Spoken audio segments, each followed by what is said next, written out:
How are you feeling? How long have you been here? 3 months, May 17th.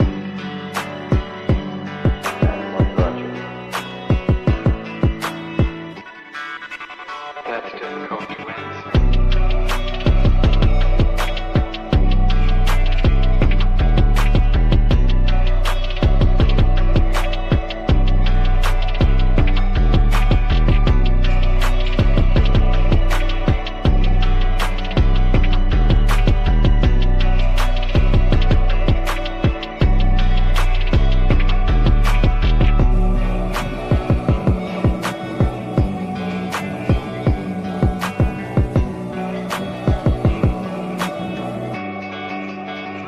Some idea.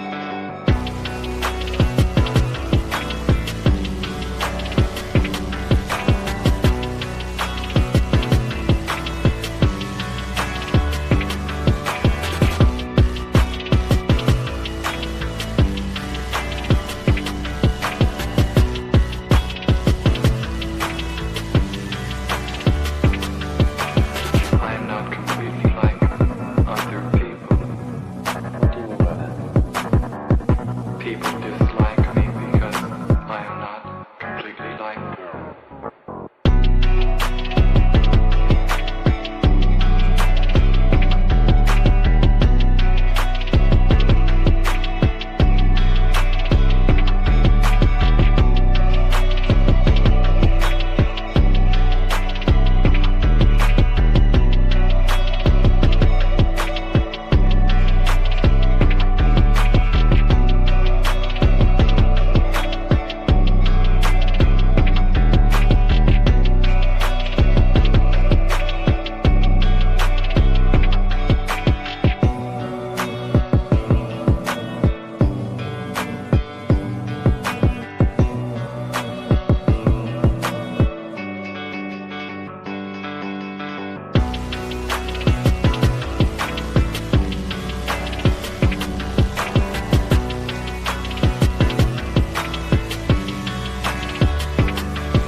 I am trying to do with my life something which few people try to do, and this influences my thinking and consequently my action.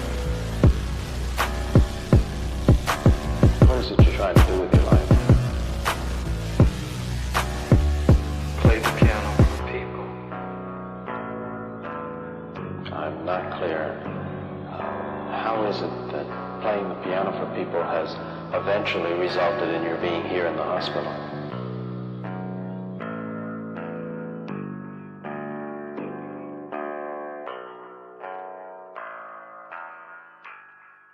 That's difficult to answer.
is the end?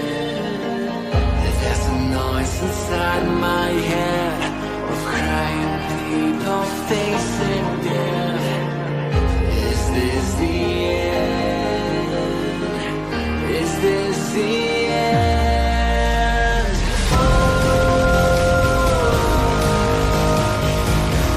I'm burning in the stone.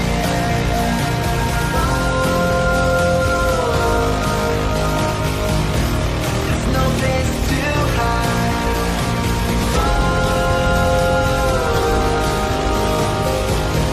I'm burning in the stone.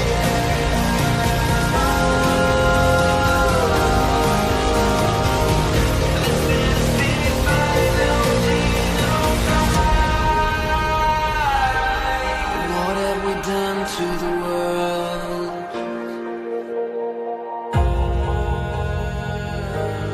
What have we done to the world?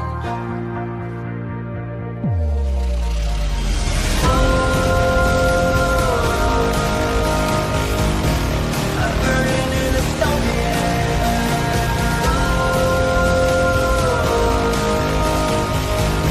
There's no place to hide.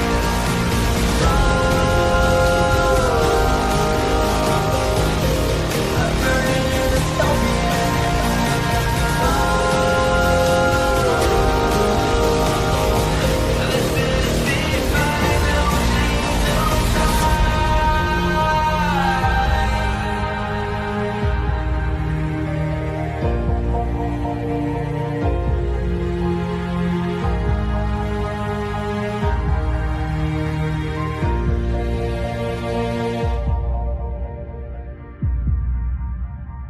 This is the final Who the fuck is Karlyn? She's just some sweet lady. She's like in a knitting. She does like a knitting stream. She's like a knitting YouTuber. She does knitting. Can we grow up a little bit and Alt not Girl be sent retarded? $200. Have you seen the work of Karlyn Borysenko? Anti-commie cult leader and is obsessed with looking at what actual far-left communists are talking about and organizing today, infiltrating them. They infiltrated the universities, schools, media. She has the receipts to back it up. Primary source evidence. Infestation is dire and she calls Republicans idiots eating slop. Agree. Thank you for the big super chat. Yeah, oh, I know Karlyn B. She's solid. She's funny. I The like great her. noticer sent $200. Literally. So not it's, Ian. it's not because Yeah. I haven't dangled my junk into the combat zone on purpose to get some camera footage, but that's the big part of what's the Is problem. that what you call reporters? Go and live under, if streaming? you're going to do it, Yeah, go seriously. undercover. Otherwise you're wearing a hunk of meat in a lion's den. Nick Shirley, I love you. Take care of yourself, man. Karlyn Borysenko went undercover. Do stuff like that. Like if you want to expose this thing, don't pariah, But please. Ian, here's and I agree with you to an extent.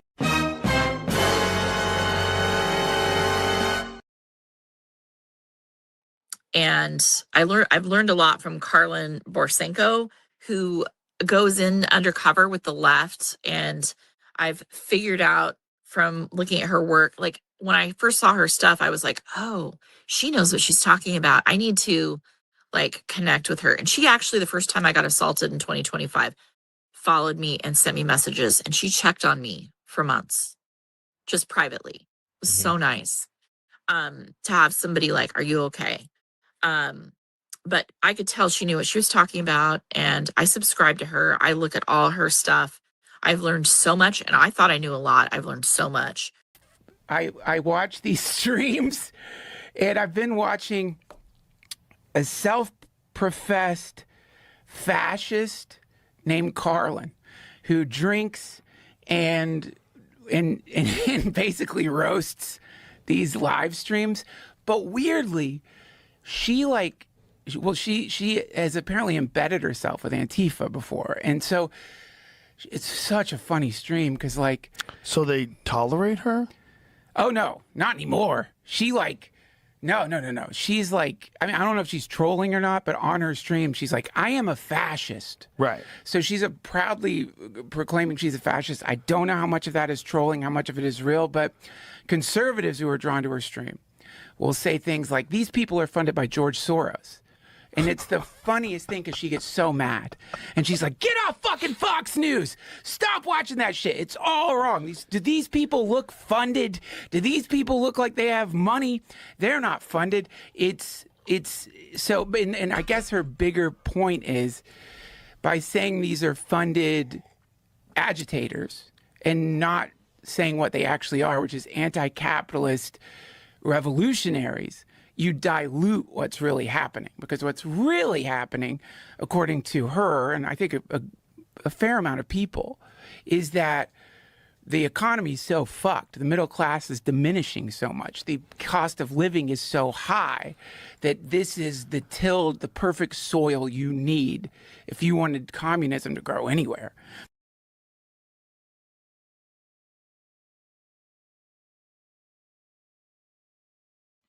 What's up, everyone? What's up? What's up? What's up? Happy Wednesday. Happy Wednesday. I don't know if that's the next book I'm going to write, the Fascist Handbook. I don't know if I'm the best suited to write that particular book, but maybe someday. Maybe someday. Hey, Murphy's Pool. Welcome back, Murphy's Pool. Good to see you. Love you, bro. Love ya. Welcome back. You know what? Old sub, before I even started the stream, old sub dropping 20 channel memberships in the chat. How cool is that? How cool is that? Everyone, please give a round of W's to old sub Sailor, who has already given out 20 channel memberships for the day. The rest of y'all are slacking. Old sub is showing up. Everyone else is slacking, helping us get to our 100 channel membership goal today. And it is a great day to do it, guys. It's a great day to do it. It is a great day to give out channel memberships. You want to know why?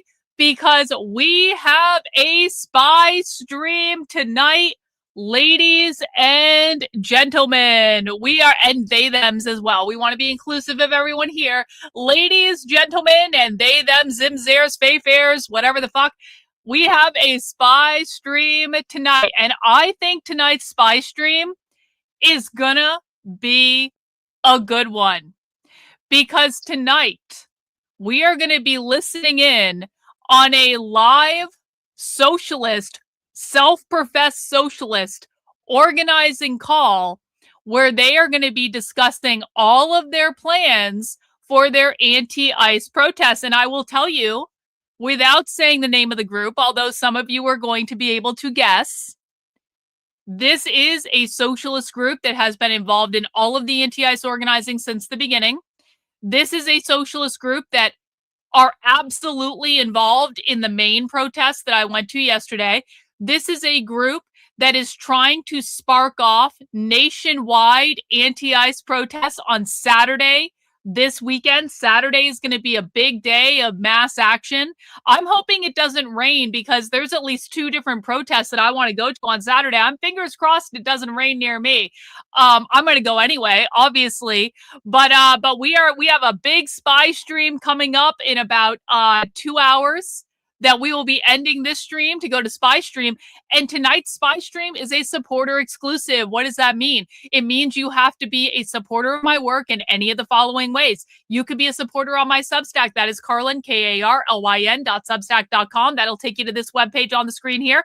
Click on that there promo, and that'll bring you to where the link is to join us. You could be a supporter on my locals. You could be a supporter on my Patreon. You could be a subscriber on Twitter. I've gotten a bunch of new Twitter subscribers lately, and if that's where you guys want to support my work by subscribing on my Twitter account, you do get access to Spy Stream. I do appreciate everyone following me on Twitter.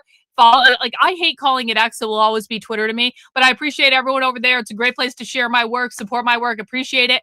But if you are a YouTube channel member, you also get access to Spy Stream, and that is why we love giving out channel memberships, because when people give out channel memberships like Chica Lago in with the dub, already gifting out a channel membership. We got Ben here gifting out 5 channel membership. W's to you, my friend. Guys, anytime you guys see gifted channel memberships dropping in the chat, please give the person gifting them a W in the chat, because not only are they supporting my work, they're also supporting the community. Because I know, listen, I try to keep as much of my work for free as possible. we have learned through years of doing this that when we are infiltrating a live leftist training, because for people who are new, that is what Spy Stream is. We are not watching on Spy Stream things that are pre-recorded. We are watching their training live. We are going inside their calls. I am showing you content literally no one else on the internet is taking you into. We are like a fly on the wall observing the leftists. And this is why my work is so predictive of what the left is doing next, because we literally go inside their calls. And I have learned over years of doing this that it is just better all around to do this as a supporter exclusive. It cuts down on possibility of error. It cuts down on possibility of us getting caught and kicked out. It also keeps the chat really nice and free of bullshit. Occasionally, I will make them public, but I'm not doing that tonight. We have a supporter exclusive tonight. And if you are not yet a YouTube channel member or a Substack supporter or a supporter on any of the other platforms, today is a great day to join. If you have never been to a Spy Stream before, I promise you, and I rarely make this promise, tonight's Spy Stream is going to be a good one. Tonight's Spy Stream is going to give us insight into what is happening this weekend, because Saturday is going to be a day of mass leftist action nationwide. How big will it be? I don't know, but I know they're trying to make it as big as possible, and they've only had a couple days to organize it. So we will be listening to what they are doing on their call tonight. And so gifting out channel memberships is a great way to get people access to that. It's only $5 a month to become a member on the YouTube channel. So I think this is affordable for everyone. But even if you can't, we do try to give out as many channel memberships as possible to get people access to Spy Stream. And you also get access to my supporter Discord, where we do movie nights on Sundays and Mondays and other stuff like that as well. And so I appreciate everyone gifting out channel memberships, like I am here gifting out a channel membership. W's to you, my dear. Thank you so much. I would love to bring in 100 new channel members on the stream today. We are already 27% of the way to our goal for that. And Rumble, you guys can get in on this too. Rumble, I don't want you to feel like you can't donate stuff too. I'm paying attention to the Rumble chat. I feel like Rumble sometimes shows up and sometimes they don't. I hope that Rumble will show up today and help us on our way to our channel membership goal. That would be awesome. Because today, guys, we're going to be doing, I think it's going to be a pretty good video. What we're going to be doing for the next couple hours up until Spy Stream is watching a newly released video from the Revolutionary Communists of America. And the video is literally called On Communist Strategy, Dual Power, Mutual Aid, How the Left is Funded, Mutual Aid, and Elections. So that's what we're going to be watching up until we go into Spy Stream later. Yo, Rono, thank you so much for the gifted channel memberships, bro. W's to you, my friend. Appreciate your support very, very, very much. Look how easy that is, guys. Look at how easy that is. We are already up to like a third of the goal. That's awesome. If everyone just donated a gifted channel membership right now, we would already be at the goal. Yo, we got Red Menace Guru upgrading his membership to gold. That counts as a gifted channel membership. Thank you so much for your ongoing support, bro. Really appreciate it. We got Hans, the Black Trans Latinx Hans, in with 20 gifted channel memberships. Big support, bro. Really appreciate it. Just like that, we are already 50% of the way to our goal. See how easy it is, guys? See how easy it is? My work is 100% funded by people like you. People like Kazmar, who's been on the channel for years. Kazmar gifting 5 channel memberships. Kazmar, I know I still owe you a DM. Don't worry, it's not time sensitive. I will remember to send it, and you're going to love it when I send you that DM. But I so appreciate the 5 gifted channel memberships, my dear. Thank you so much for supporting my work for years and years and years. You rock. Guys, the reason it's very important to keep my work independently funded is I am one of the few people covering the far left on the internet that does not have a political agenda. What does that mean? I don't have any political narrative to sell you guys. I have no political narrative. Love you too, Kazmar. Appreciate it so much. Thank you so much, Mike. I will count that as a membership. Appreciate you, bro. I don't work for any political groups. I am not paid to sell you guys talking points. I am paid by you. I'm not paid by anyone on the left. I'm not paid by anyone on the right. You guys might have your own political positions, but the reason you fund my work and the reason it's very important to keep my work independently funded is because I do not have to follow the approved narrative. All I do is I show you the primary source evidence. What do I mean by primary source evidence? We watch leftist trainings. We watch leftist videos. We watch leftist protests. We go inside their organizing calls. We secretly record them when they don't know we are recording them. We go directly to the source. And that is why my work covering the far left in America is weeks, months, and sometimes years ahead of conservative media and conservative pundits and conservative commentators. I will show you content from the far left that literally no one else on the internet is showing you. I will show you things exclusively here that will never be covered on Fox News, that will never be covered on Glenn Beck, that will never be covered on the Daily Wire or Steven Crowder, because all of those people have a narrative to sell you. They want to convince you of a certain story. I don't do that. The evidence speaks for itself. And when you start to listen to the left directly, you start to learn we are in a much worse situation than conservative media would have you believe. And the left is highly organized, they are highly strategic, and they are winning. They are winning. And they're not winning by a little bit, they're winning by a lot. And the reason that the left is winning by a lot is because there is currently no real opposition to them in America, because conservative media and pundits and commentators have so lied to their audience that they have literally made their audience retarded.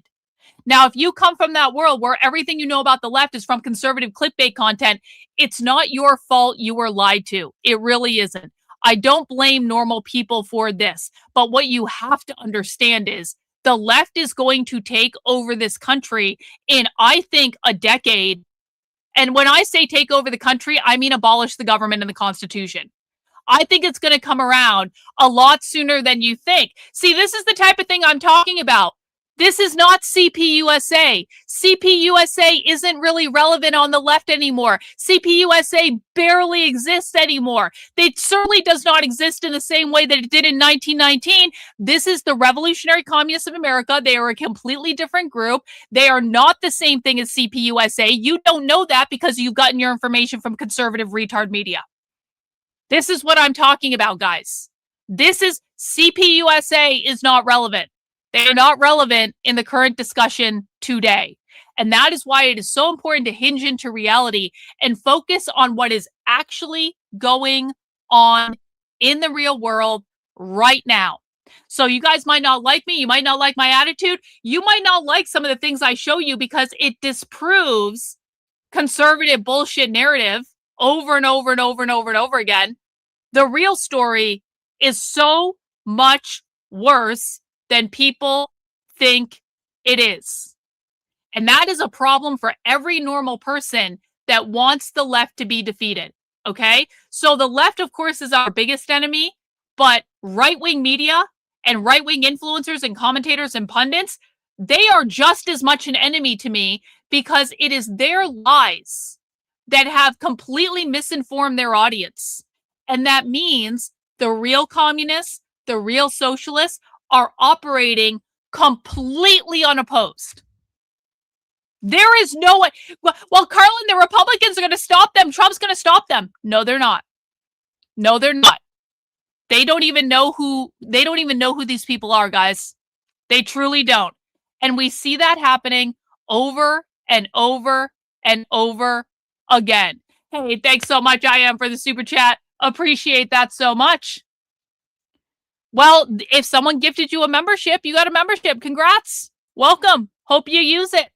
I hope you use it. So today, guys, for the next couple hours, we will be watching this video from the Revolutionary Communists of America so that you can hear directly from them what they are thinking and what they are planning and how they go about organizing. The Revolutionary Communists of America is one of the most highly organized national revolutionary socialist groups in the country. Hey, we got some W's for Kristen gifting 5 channel memberships. Thank you so much, Kristen. Appreciate it very, very, very much. The Revolutionary Communists of America have an organized presence in over 30 U.S. cities. It's actually probably more than that by now. They are highly organized. They are highly effective. I see them at events all the time. Let me ask you guys this, because for people who are new, there are a lot of people in my chat who go undercover to leftist events. And if you want to learn how to go undercover at leftist events to record them or document them or get their propaganda, or even just to see for yourself what's going on, I will teach you how to do that, okay? I will teach you how to do that. Oh, bro, it's way worse in Canada. It's way worse in Canada. Now, I focus on the US almost exclusively. We do have members of the chat in Canada, but you guys actually have it worse than we do. And there is actually a Canadian version of the Revolutionary Communists of America. I think it's the Revolutionary Communists of Canada. I don't think they're being funny with the names, but there is actually a Canadian version of this exact group. So basically what they're doing in the US, they're probably doing in Canada as well. What was I just saying? Oh, let me ask you guys this. For everyone that has ever gone to a leftist protest or a rally, or you've gone undercover at one of their things, one in the chat, if you have seen the Revolutionary Communists of America in person at one of these events. 2 in the chat, if you have gone to a leftist event and the RCA was not there. And if you've never gone to a leftist event, just don't answer, okay? This is only for people who have gone undercover with the left. 1 in the chat, if you've gone undercover with the left in your area, in your local area, and you have seen the Revolutionary Communists of America there, and they hand out newspapers and they hand out flyers, and they have to try to have conversations with people. 2 in the chat if that hasn't happened yet. I see these people at almost every single event that I go undercover at. And it's very easy to identify them because most of the time they are wearing red t-shirts with a hammer and sickle on it that says Revolutionary Communists of America. They also have t-shirts that say communism will win. So they are very overt about who they are. They do not deny it at all. Holy shit. Are you kidding me, Grillis? Are you kidding me, Grillis? So disappointed in Dan Bongino in his podcast today, says there are no real socialists in America because they're all fake and actually have money and own property. Can someone give me a timestamp on that or send me a clip of that, please? Can someone give me a timestamp or send me a clip of Dan Bongino saying one of the most retarded things I've ever heard in my life? Guys, I'm old enough to remember when Dan Bongino was the deputy director of the FBI. Karlyn, do you really think that you know more about the far left in America than the FBI does? Yes. Do you know why I think I know more about the far left in America than the FBI does? Because the former deputy director of the FBI came out today and said there are no real socialists in America. They're all fake and have money and own property. That is one of the stupidest things I've ever heard in my life. That is one of the stupidest fucking things I've ever heard in my life. If someone can find me a timestamp or a clip of that, I would be very, very, very appreciative. Sheikah Lago in with the super chat. I asked you and Larry for a common denominator. What should it be? A common denominator of what? I don't understand. I remember you asking. I don't understand the question, I guess. And you don't have to send in a super chat for this, but can you just tell me like a common denominator for what? And I will do my best to answer, Sheikah Lago. I appreciate it. Appreciate it. Yeah. Wait, Mercado says they let me infiltrate? Well, you know what? Listen, I'm really trying to just have peace with Mercado Media because I don't want to be fighting with that guy. I just don't. I think it's a waste of my time and energy. But Mercado, if they let me infiltrate, then why do I get preemptively banned from their events and have to sign up under a fake name?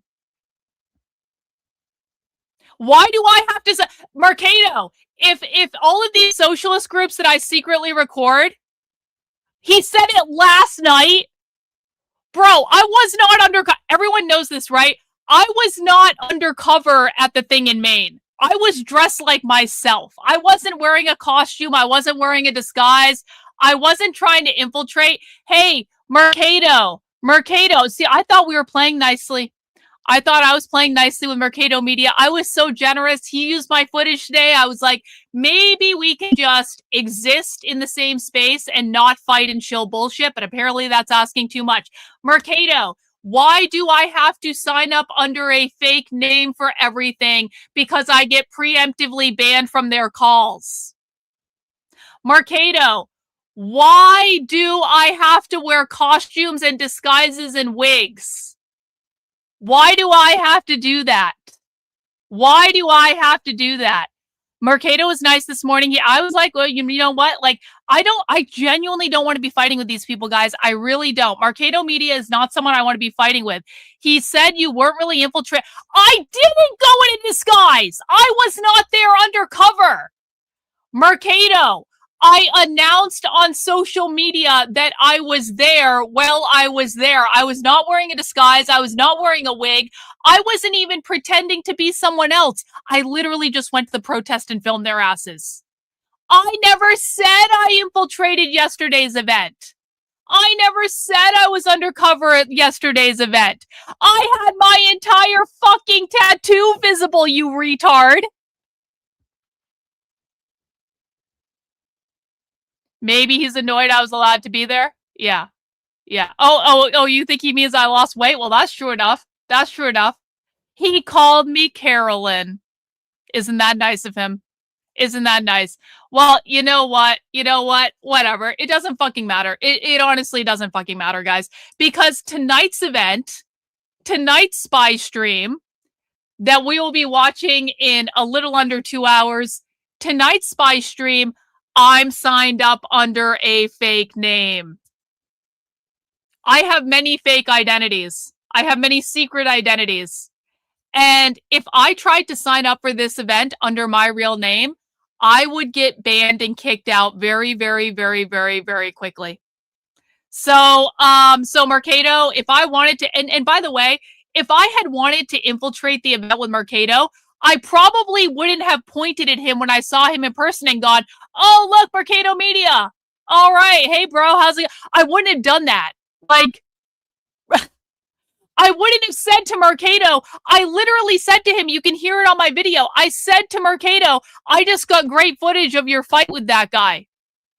Bro, do you think I would have done that if I was undercover? The reason I didn't go undercover, by the way, at the main event is I really didn't think I had to. There are many events that I go to in person that I wear a wig. I wear clothes that make me look different than I am. I don't have my tattoos out, which are very identifiable. I don't post on social media, here is where I am and here is what I'm doing in real time. I only post after I'm already done. If I had wanted to go undercover at the main thing, I absolutely could have. It wouldn't have been that difficult, but I didn't think I needed to. I didn't want to wear a wig. I really didn't think I needed to. And so I didn't. I just went as myself. I was dressed as myself. I was talking as myself. I was telling those leftist security people to fuck off. I was telling those leftist security people that I was going to elbow them and put my hands on them if they kept putting their hands on me. Like I was not trying to be undercover at yesterday's event. I literally just went. You can just do things, guys. You can just do things. How do I keep track of all my secret identities? I am like a savant when it comes to everything related to socialists. People who've been on the channel for a while can attest to this. I am like a savant when it comes to everything socialist. And for some reason, I just remember shit. I have a list in my head of my secret identities. I have many of them. I have email addresses. They all have different phone numbers. They all have different zip codes. And I know because I set them. It's just like I am a savant. I am the Rain Man of socialism. Exactly. Ba understands. I am like the fucking Rain Man of socialism. That is, I don't know why my brain works like that, but it just does. It just does. It just does. Thanks, Chris, for being a member of the channel for 8 months. I appreciate your support. It's always really funny when you get mad at Trendlin. Thanks again for fighting all the good fights. You're a great warrior. Appreciate that very, very much, bro. Thank you for being a supporter on the channel. All right. Now, before we get into the revolutionary communists of America, we have something to discuss. I need a point of personal privilege for the moment. We have a very, very important topic to discuss. Because there is one thing, and one thing only, that the internet has been obsessed with regarding me for years and years and years. And according to the internet, this thing is the most important thing about me. Not the fact that I've gone undercover with Antifa more than anyone. Not the fact that I have thousands of hours of leftist events recorded. Does anyone want to guess what the most important thing that the internet is obsessed with me about is? Does anyone want to take a wild guess about what has held the fascination of the internet literally for years? I have heard about it every single day of my life for fucking years. My weight. My weight. Yep, my weight. Well, they're moving on to the fact that I have crooked teeth on the bottom of my mouth now. Now the fact that my teeth are not perfect and never will be because I'm not getting fucking braces. That they have moved on to the fact that the crooked teeth on the bottom of my mouth are the most important thing about me right now. But up until this point, the most important thing about me on the internet has been my weight. They have been harassing me about my weight for years and years and years. And so then after I got caught going undercover back in December, because this is, for people who are new, we have to have some history here because the internet will tell you they bullied me into losing weight. That's not what happened. What happened is I got caught and recognized undercover. They had pictures of me on their phone. They were looking for me at an event. And I always said the moment that happened was the moment that I had one card left to play. And that was dramatic weight loss to make me look completely different so I can continue going undercover, because it is much easier to disguise yourself when you are smaller than it is when you are bigger. This is just a practical consideration. And so the minute that I got caught going undercover back in early December, I was like, all right, got to stop eating carbs and sugar. And in the next 6 months, I lost about 70 pounds. Now, you would think that since the internet has been obsessed with my weight for years and years and years, they would see this as a positive thing. However, thank you so much, Grillis. I'll take a look at that. Appreciate it very, very much.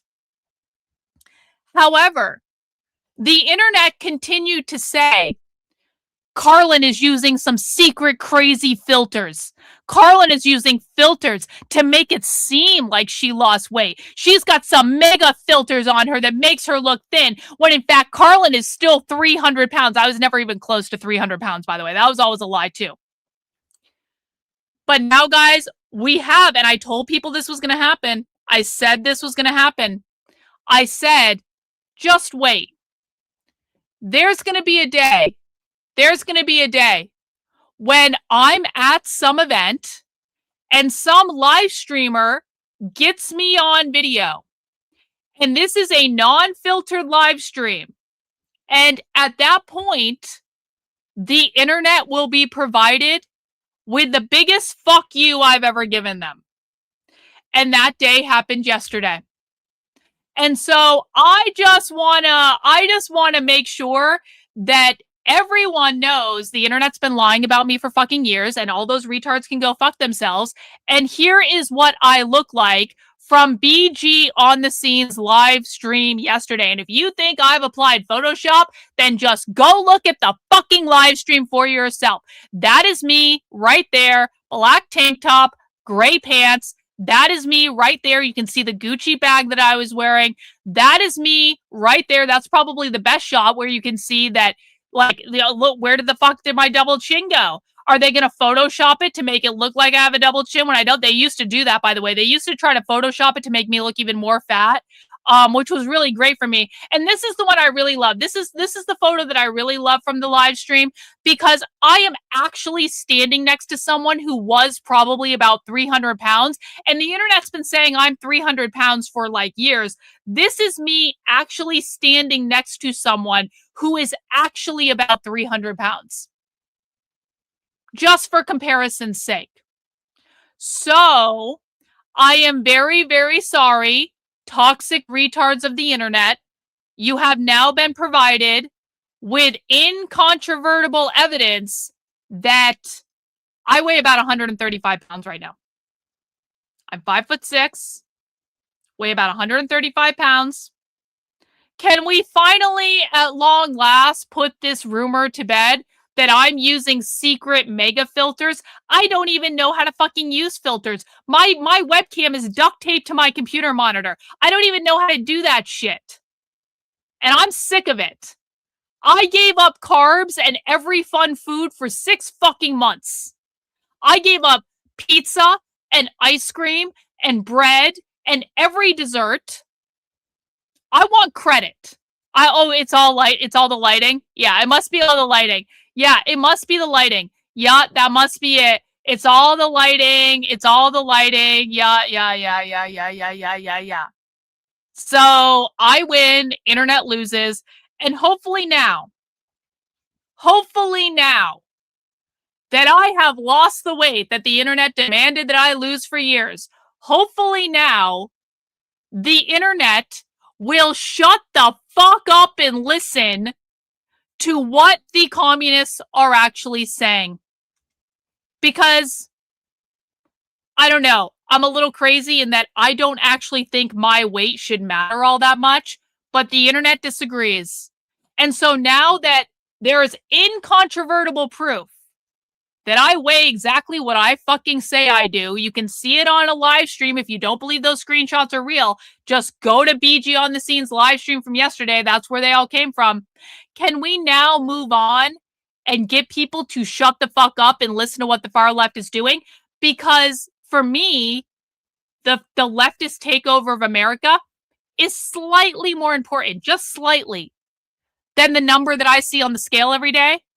Or the size of my clothes. It's an X small right now, by the way. I literally was just trying on clothes earlier. I wear a fucking X small now, which is ridiculous. But it is true. It is true. Chico Lago, thank you for the $5 super chat. Yeah, I told you didn't have to send another super chat, bro. You could just chatted it in. Common denominator, what's ours? What's theirs? Is it Trump? Is it the USA? I still don't understand the question you're asking, bro. Common denominator for what? I'm not trying to be obtuse. I genuinely do not understand what you're asking. What is the common denominator between what and what? If you want a common denominator, you have to give me two things that are somehow related. Like, I truly don't understand what you're asking. I really don't. I wish I could answer the question. I don't understand what you're asking, but hopefully you will clarify in the chat and I'll do my best to try to answer the question. But we are now getting into the presentation, guys. We are now getting into the presentation. We are watching the Revolutionary Communists of America. Grok says I use lighting or angles. Yeah, okay. Yeah, I was using perfect lighting and perfect angles in that live stream I was in the other day. Anyway, we are watching Revolutionary Communists of America. This is a presentation they uploaded less than 1 day ago on communist strategy, dual power, mutual aid, and elections. If you guys have questions in the chat about what they are saying, please let them know. Oh no, you complained about me talking on my own live stream? Are you complaining about me talking on my live stream? Bro, that's going to be a timeout for you. That's like that is like there is no common denominator between the values of the right and the left. Zero. There is no common denominator. Yeah, you tell me what to do on my own live stream, that's going to be a moment where I'm going to silence you. Just saying. Let's get into the presentation. If you guys have questions, please do let me know. And if I teach you something new in the course of the stream, please feel free to show your gratitude by gifting some channel memberships out to the community. We are about 2/3 of the way to our goal already. We need 36 more memberships to meet the goal. It would be great to bring more people in so we can bring them to Spy Stream later tonight. But until then, let's get this party started.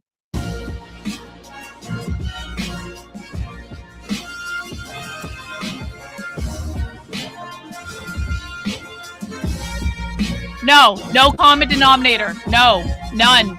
No. All right, Tom, today we're discussing tactics and strategy, and I've been dying to do this episode for a while. This is actually a great question. This is a great question.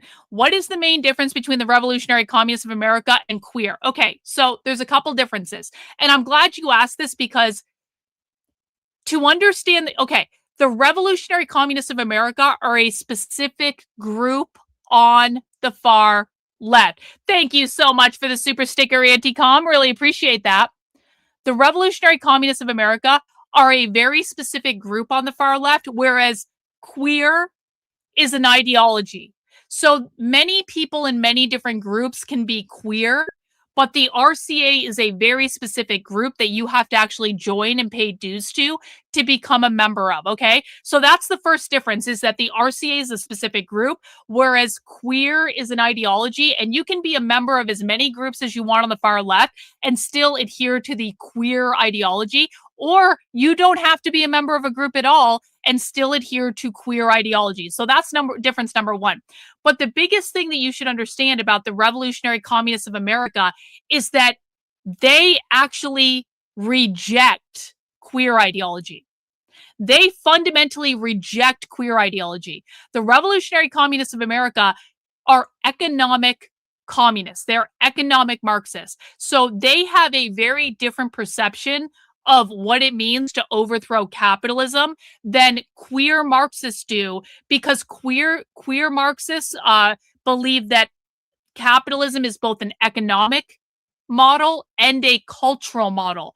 The RCA does not believe that that capitalism is a cultural model, okay? So you are not going to hear the RCA talking about things related to gender or the nuclear family or heteronormativity or things like that, because that is actually outside of the narrow focus that they have. Now, that's not to say there are not queer members of the RCA. There absolutely are, but as of right now, the RCA actually they don't believe that queer Marxism is real Marxism. And this is why it's so important to understand the different groups on the far left, guys, because although many of them do agree on most things, there are nuances between the groups. I will also say that the RCA, the group we're watching right now, this is not Antifa. Okay? Antifa is not the same as the Revolutionary Communists of America. The Revolutionary Communists of America are revolutionary communists. They absolutely want to overthrow the government. They believe they are establishing a vanguard party by which to lead the revolution. They see themselves as the leaders of the Russian Revolution in America. They're basically trying to recreate the Russian Revolution in America, but they are not Antifa. These are fundamentally different groups. And I would even say that I don't think members of Antifa would get along well with the RCA, because the RCA generally engages in nonviolent tactics. They do protests, they do big events, they do big meetings, they do a lot of educational activities. They host these things called Marxist schools all over the country where they teach people how to be good Marxists, but they aren't dressing up in black bloc. They aren't setting fire to things. They aren't attacking ICE facilities and doing all that crazy stuff in Portland, Oregon that we've been watching for the last couple of years. So they are not Antifa, and probably there are not many members of Antifa in the RCA. Good question, though. Appreciate it. The left has way more than 4 or 5 heads, bro. The left has, what are you talking about? The left has way more than 5 heads. I don't know where you got that number up from. How many has the right? I have no fucking idea. What unites all of us? I don't know. I don't think I have anything in common with MAGA supporters. No offense, MAGA supporters. I am much further right than MAGA supporters. You guys know this. I think that Trump is a fucking liberal. I think that most MAGA supporters are liberals. I think that Republicans are liberals. What unites me with the MAGA supporters? Nothing. Literally. I consider MAGA and the Republican Party and conservative media to be just as much of an enemy as I consider the communists, because they are the ones that are making it impossible to fight the communists. So what unites us? I don't know what you're looking for, bro. But I'm going to say I don't feel any common denominator with the communists. I also don't feel any common denominator with the GOP conservative establishment, if I'm being honest about it. Yes, as in the Bolshevik Revolution. Yes. Well, for one, because it seems to be kind of the question of the hour. When we have comrades that are out on the street recruiting and talking to people, the kinds of questions we get most frequently are often like, what do you guys propose? What's your plan? Bro, I don't know what you're smoking today, bro, but you gotta lay off. You really do. My chart is a delineation of differences on the left. My chart is a delineation of differences. My chart does not say here's what they have in common. The chart literally says these are 5 different groups that have fundamentally different values. There is not a common denominator. Like, literally. I don't know what's going on today, bro. I appreciate all the support you're sending, but like, I truly don't know how to answer your questions because I don't even understand why you're asking them. You've been here for so long. I thought you understood this stuff. What is the RCA doing?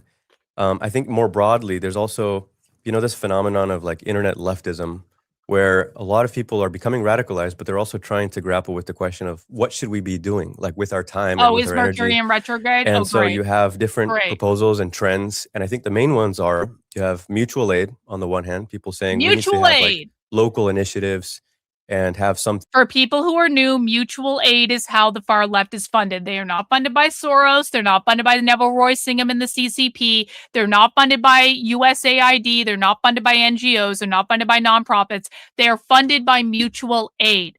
The Revolutionary Communists of America specifically are funded by dues-paying members. Karlyn, how much do dues-paying members of the RCA pay every month? I'm glad you asked. They pay, on average, 1 day's wages per month. So the dues in the RCA is different than like the Democratic Socialists of America. The Democratic Socialists of America, you can pay them $5 a month. You can pay them $15 a month. You can pay them more if you want. This is not the Democratic Socialists of America. This is a completely different group, okay? They are funded by people who pay them 1 day's wages. So if you make $50 a day in your barista job at Starbucks, you pay $50 a month to the RCA. You can also voluntarily give them 2 days' wages, and this is how they run their organization, and this is how they fund their newspaper, and all of that stuff that they hand out, and they have other things that they send their members as well. Is Antifa anti-fascist? Yes, Antifa is short for anti-fascist. They are decentralized, non-hierarchical, no leadership. Like tithing. Yes, it is exactly like tithing. Exactly. Anyone with any income can join the RCA and pay dues just like in a union. Exactly right. Exactly right. Yes, it probably is more lucrative than the DSA. Yes, but they have less members than the DSA. So over time, if they get to be the size of the DSA, it will be more lucrative for sure.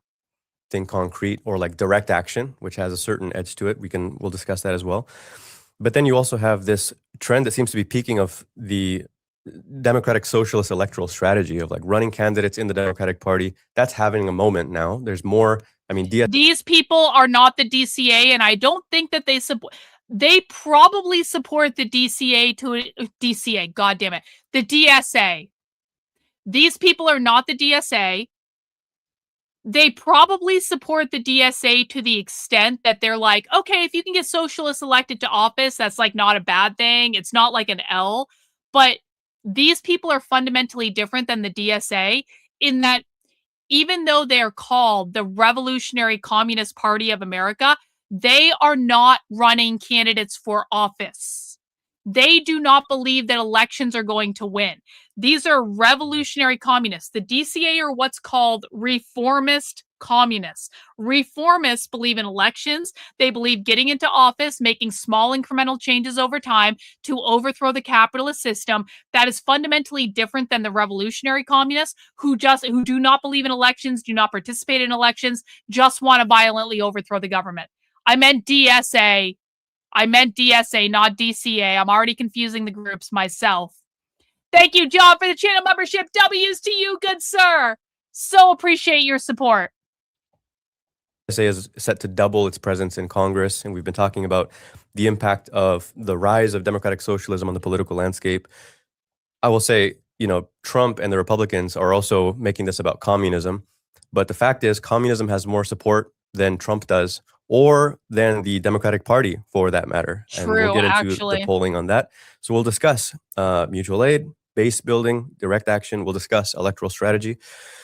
But here's the real reason that I'm excited to discuss this is that as we're recording this, there is a revolution unfolding right now. And we often think about, the lessons of the Bolshevik Revolution in 1917. No. The question of the Soviets.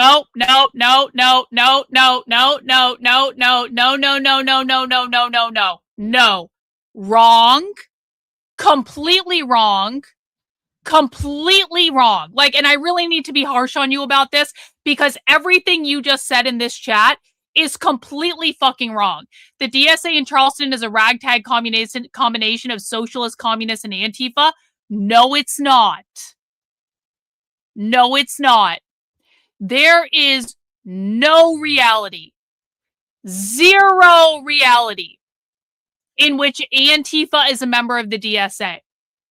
There is zero reality in which a real member of Antifa is a dues-paying member of the DSA. Antifa has a completely no.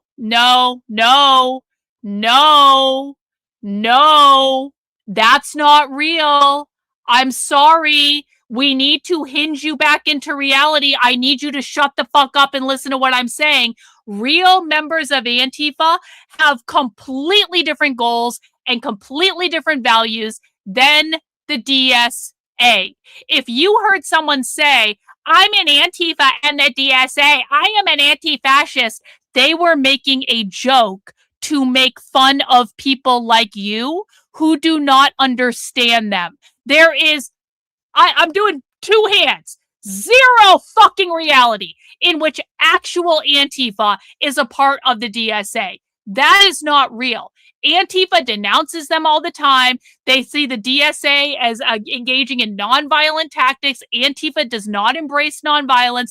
Antifa fundamentally rejects nonviolence. So no. And please stop saying otherwise, because every single time you guys say Antifa are in the DSA, you are lying to people and misinforming them, and they will be stupider for having listened to you than if they just went to the primary sources and listened to the left directly. The DSA are a pain in the ass. They are a big problem, but they are non-violent. Antifa are violent revolutionaries. They are two different groups with two different philosophies. Antifa doesn't even believe in fucking elections. You think Antifa is going to join an organization that is building an elections machine? Antifa doesn't believe in elections. So no. Wrong. Stop lying to people. No.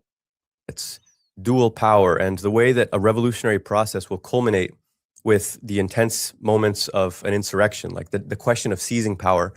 Our comrades on the ground in Pakistan-administered Kashmir are facing that scenario as we speak. They're agitating and organizing and pushing with everything they have for the working class to take power in the form of the Awami Action Committee. And so we have the opportunity to discuss what dual power means, the dynamics of a Soviet structure that's fighting to create a new worker state, and what are the logistical problems and challenges that flow from all of that. That's a lot for us to get into, but let's see what we can cover in the time that we have. Yeah, there's a tremendous amount of radicalization going on in society today. We're seeing sections of the population are moving to the left. The class struggle is intensifying. You see this anti-ICE movement. I mean, almost every week it seems like the U.S. state apparatus is killing people and repressing people. And it does raise very, very important questions. How can the population, how can the working class win? And I think, sometimes politics maybe is actually more complicated than it looks. We can't just win because we have righteous emotion or we have this fervor, righteous anger. We actually have to think about what we're doing. The movement has to contemplate what it's going to do and what it needs to do in order to win. But I think also I did interview this guy a couple of years ago, I think. I've reached out to them and they stopped responding to me. So apparently the interview on my channel didn't go as well as they wanted it to go. So I don't think that's going to happen again. The situation in Kashmir, Pakistani-held Kashmir, is definitely connected with this, because I think there's a lot that the movement in the United States can learn from that movement in Kashmir. Absolutely. It's a question of method. Like, we often feel when we're having this. Hang on. Chicken Spawn is asking me if this is right. Antifa are purely anarchists. They believe that true communism is anarchism. True. They do not believe or participate in elections. They do not believe in a revolutionary vanguard. True. True on all counts. True on all counts, Chicken Spawn. Well done. It's a little bit more than that, but that's a great place to start. Strategic debate with other elements on the left, to the extent that there is a debate happening, that we're speaking a different language. Like, we're trying to get across a certain logic, a certain political logic about how to approach these questions. And so there is a thread that will run through, I think, this whole discussion. Like, there's a method we're trying to get at. Class independence is part of it. But basically, if you have a certain goal, what way of operating gets you on a path to being able to achieve that goal is what we're trying to get at. And Lenin was the master of explaining this and helping people to wrap their heads around it, despite a real challenge of, like, I'll say, Bolshevism doesn't come it very much. like naturally to most people. You don't just stumble across this idea of, like, what is it going to take for a relatively small number of people with these ideas, Marxism, to transform themselves into a mass force capable of influencing millions and bringing the working class to power.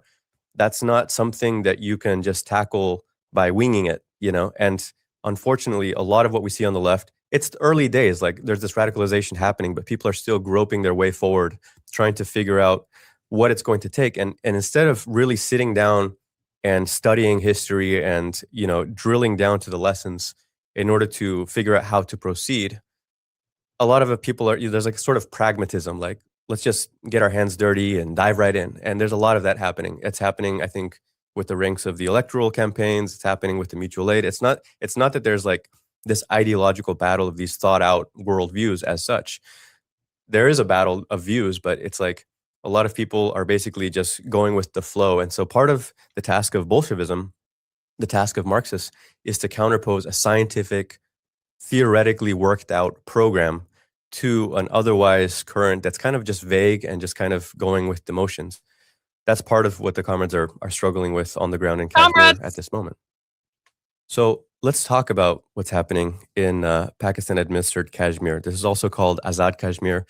I think a lot of people are learning about this part of the world. It's not like, you know, it's 4.5 million people live there. Kashmir is contested between India, which occupies the majority part of it, and Pakistan, and there's a small section that China controls as well. So there's the national question involved here. You do not consider yourself an anarcho-communist. You are talking about anarcho-capitalism. Anarcho-capitalism is completely different than anarcho-communism. When the left says anarchist, they are not saying anarcho-capitalist, they are saying anarcho-communists. So no, you are not an anarchist in the way the left would define it. The left would call you a fascist. The left would say you are not an anarchist, and that is important to understand. Just because you are using the same word does not mean you have anything in common with these people. In many ways, it's like Poland was before World War I, or like Kurdistan is today, which is split up between 4 countries. Right? Yeah, geographically, it's fragmented. And so you have the struggle against the people living on the different sides of these divides against different governments. And of course, it expresses itself as a social struggle. And the way that this particular movement that has since developed into a full-blown revolution, the way it started was actually in 2021, you could say, over this struggle to restore subsidies that under IMF pressure, the Pakistani government and the Azad Kashmir government had removed subsidies for wheat. So this is a question of bread. Like, people could not survive. And it's also on the question of electricity. The electricity rates were spiked. So you think about what this means for people's everyday lives. You have to keep your lights on. You have to be able to cook food to survive. And so when they had this really brutal austerity measure directly under IMF pressure, the comrades on the ground, and we should say we have the RCI has an important section in Pakistan, including in Azad Kashmir. The comrades sensed that everywhere they went, in the marketplace, on the streets, people were unhappy. They were talking about this. There was frustration. It was palpable. And they realized it was an opportunity to organize something to do this. So I think, to be very clear, the RCI, the Comrades of Our International, initiated what has become a mass movement. They initiated the Awami Action Committees. They sort of innovated a lot of the methods that have since become a growing tradition in this part of the world, where you have these committees that it's not a political party. It's actually an expression of rejection of all the ruling parties, which are seen as corrupt and instruments of the ruling class correctly. And so it's a lot more like a Soviet. I mean, I don't think it's an exaggeration to describe the Awami Action Committee. Awami, by the way, in Urdu, it just means popular, like the People's Action Committee. So, and this is something that we've advocated for. I mean, look at, we'll discuss Minneapolis in a moment, but what were we saying the general strike needs in order to give it concrete direction and structure and mass to bring in the participation of the masses? Action committees in the workplaces. Well, in Pakistan and in this region, the comrades were in a position to actually initiate that. So it began with some local struggles in sort of remote villages around Rawalkot. And I remember I actually got to visit Pakistan a couple, 2.5 years ago, and I met some of these comrades that are now playing a leading role, and they explained how they started out. Some of it was just like initially just they called a demonstration. They had a huge turnout, far surpassing their wildest expectations, and they realized they had tapped into the mood.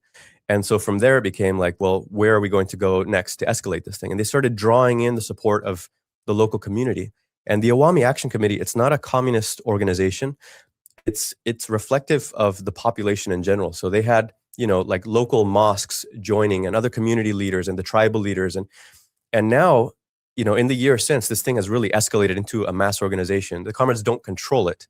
It's kind of grown out of their control, but it's also become almost like almost a spontaneous expression of the will of the people. And they see it as a second authority, And this is, so we're going to get into the question of dual power, but just to say, like, we're now, the snapshot of the moment right now where we're talking about the Awami Action Committee seizing power and becoming the government, which we'll talk about the specifics of that, all started because of the struggle of our comrades to make sure that this became the expression of all the oppressed of Kashmir, of all the workers, and they've been able to successfully bridge all the local divisions.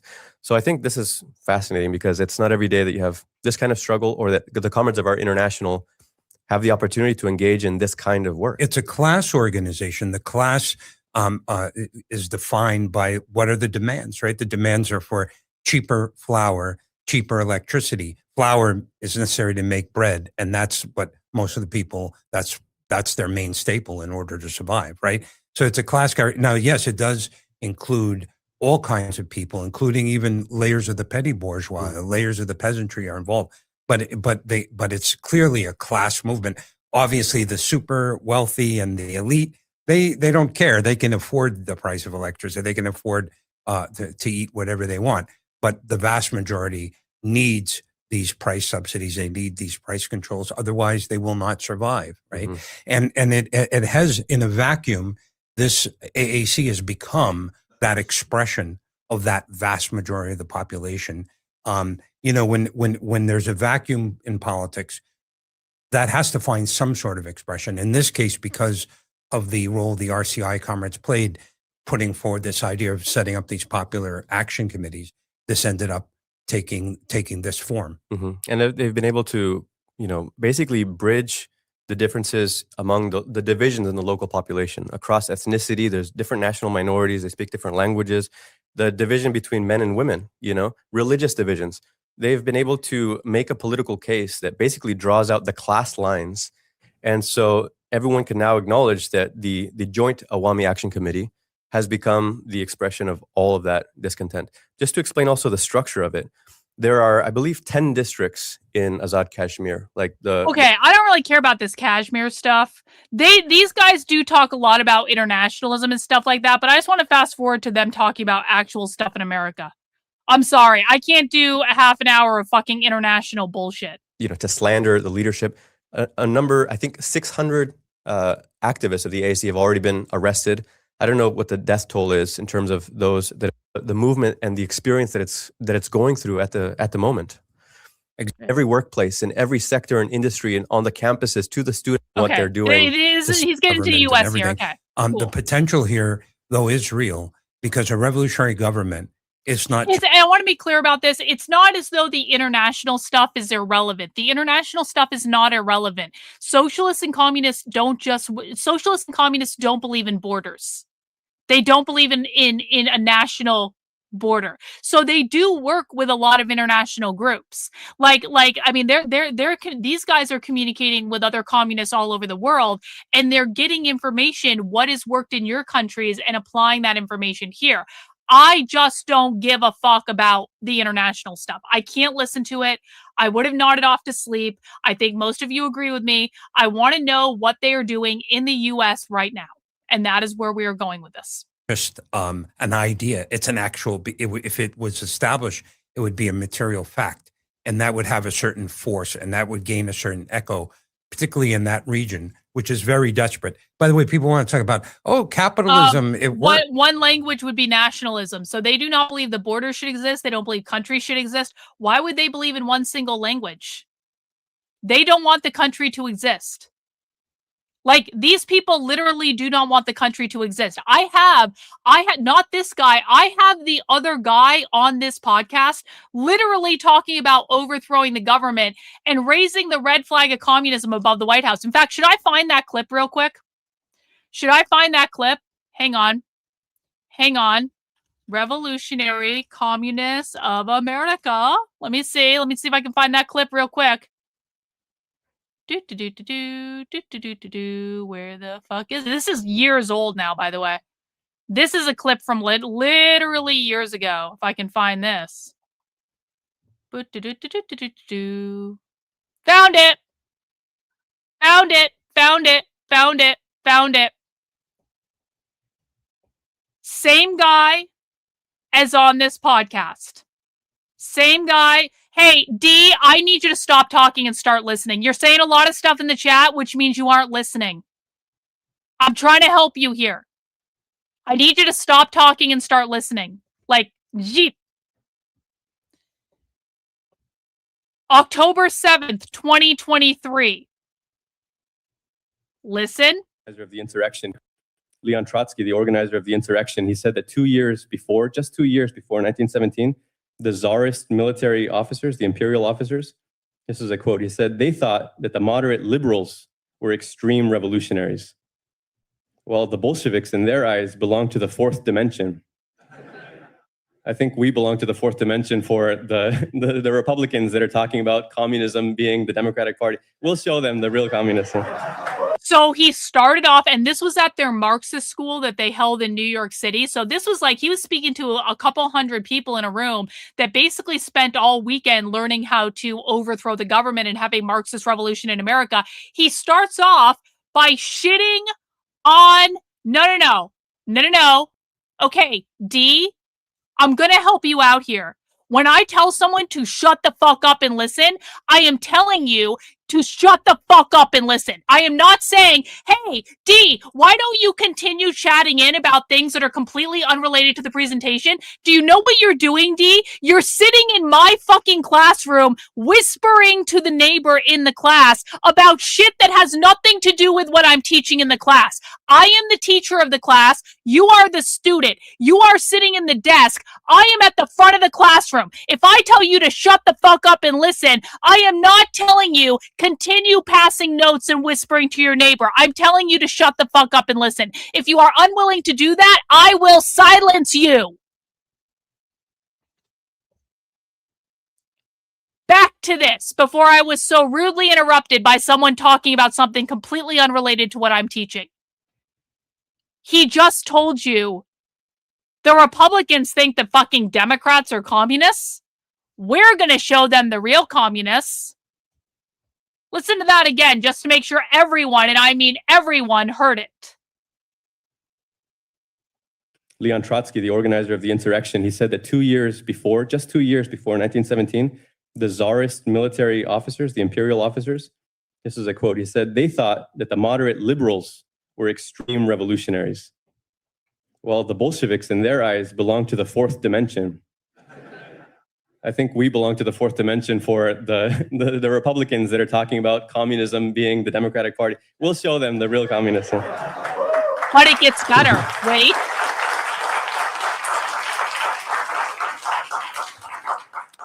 Now, I'm not going to get into the weeds about how exactly a transfer of power could take place, but we did see a glimpse of revolutionary potential in this country in the summer of 2020. Let's imagine another scenario like the upsurge of the George Floyd movement, where millions and millions of people are pouring into the streets from coast to coast. But instead of a spontaneous uprising, we're talking about an organized uprising. a coordinated general strike action that has units of workers that have been preparing for it in every industry and every workplace, that are organized as May 1st, units preparing 2028. to do something more than just paralyze industry, to do something more than just bring society to a halt. You have strike committees, workers' councils prepared in advance. Now, I've heard comrades ask, what could it look like? And again, we don't know exactly how these things are going to play out, but I don't think it's hard to picture. I mean, we saw the drama in Congress this week where after a lot of intense debate, there's a formal announcement that says the office of the Speaker of the House of the United States House of Representatives is hereby declared vacant. Well, with a victorious transfer of power, I think we can make a similar announcement when it comes out. It'll be a shorter one. The United States House of Representatives is hereby declared vacant. Overthrowing the government. And I personally, this is just on a detail, but I think it would be nice if we could get a hold of the national emergency system that they tested on Wednesday and make sure that we blast out on every cell phone, every TV, every radio in the whole country and make sure everyone knows this is the end of capitalism right here. End of the government, end of capitalism. A lot of red flags too. Big ones. I mean, I'm mostly excited for the one that's going to go on top of the One World Trade Center. But I think the White House is going to look pretty epic as well, a red flag over the White House. Going to raise the red flag of communism above the White House. Guys, for everyone who saw the Canary Mission clip going around of the DSA talking about overthrowing the government, and now conservatives are like, they've changed their plans. They just made a plan to overthrow the government. I have a recording from 3 fucking years ago of them talking about overthrowing the government and raising the red flag of communism above the White House. Do you know how many conservative influencers and pundits reported on this? 0. It's not as though they didn't have access to it. We sent it to everyone. Exactly 0 of them reported on it. So for everyone who thinks the idea of them overthrowing the government is a new thing just because a clip of a favorite conservative media organization went viral last week, which is completely inorganic, by the way, it's all lifted up because they are the ones peddling the conservative bullshit narrative. This is not new information. They've always been talking about doing this. They've been talking about doing this for years. It's just that no one in conservative media actually reports on it when it happens. Let's just listen to that again. So that everyone can hear what these people have been saying in public for years. Thank you, little miss. We've been trying to tell you.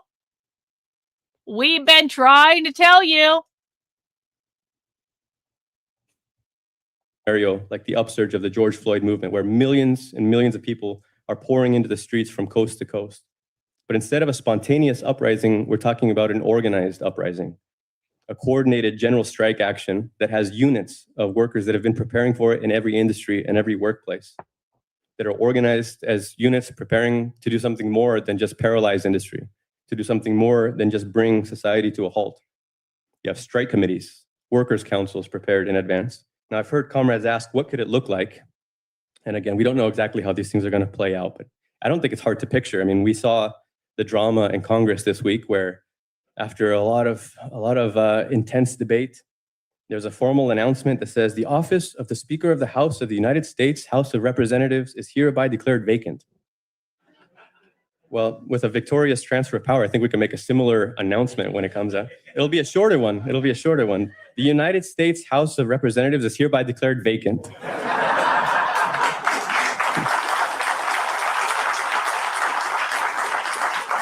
And I personally, this is just on a detail, but I think it would be nice if we could get a hold of the national emergency system that they tested on Wednesday and make sure that we blast out on every cell phone, every TV, every radio in the whole country and make sure everyone knows this is the end of capitalism right here. We're going to have a lot of red flags too.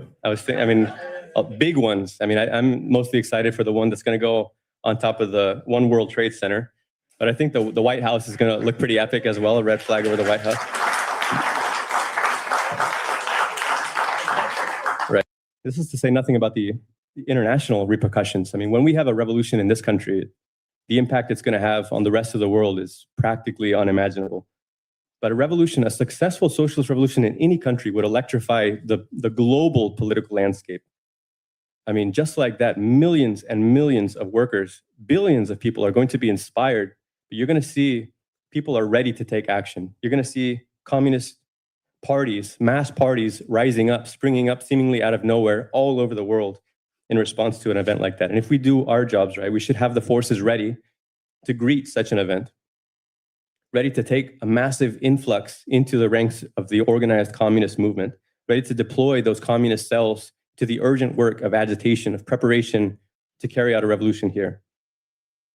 They see themselves as the vanguard group that is going to lead the revolution in America. And they have been talking about this openly for years. And conservative media has never reported on these people. They've never reported on it. Guys, I took this clip off of their YouTube channel. Do you want to know why we spend time listening to these people even when it's boring? Because I literally took that clip where they're talking about overthrowing the government and raising the red flag of communism above the White House. I took that off of their YouTube channel where they were talking about it openly. That is why we listen to these people. We listen from start to finish because they say this stuff all the time. And if you just discovered that the grand communist plan is to overthrow the government because conservatives have shared a clickbait clip cut out of context, and you think this is new information, it is not new information. They have been planning for this for literally decades, and they do it in the open, and conservatives have no idea because they do not listen to these people talk. That is why we do this. Yeah, if you think capitalism works, go live in the Indian subcontinent. Look at the misery, the vast majority. I mean, there's over 1 billion people in the subcontinent. Look at the kind of conditions that the vast majority of these people live in. Bro. I don't know how to say your name, but you're talking an awful lot, which means you aren't listening. You're also saying things that are not relevant to the presentation. So obviously you didn't get the memo that I don't want people talking about side things in my fucking class. You do not know what the fuck you're talking about. If you think there is a government that exists in the socialist utopia, you do not know what the fuck you're talking about. So literally shut the fuck up, or I'm going to put you on the spot and prove you don't know what the fuck you're talking about, and you're not going to like it. Your job here is to shut the fuck up and listen and ask questions. It is not to be a teacher in my classroom. This is my classroom. This is not yours. We have to put new people in their place until they literally learn to shut the fuck up. That's the nightmare of capitalism.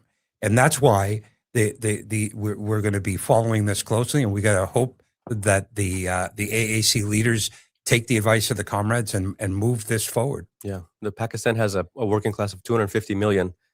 We have comrades, I think, in every region of Pakistan. I'll play the video next, Malcolm. Doing this work, trying to organize this solidarity, but it's for the whole international in every country.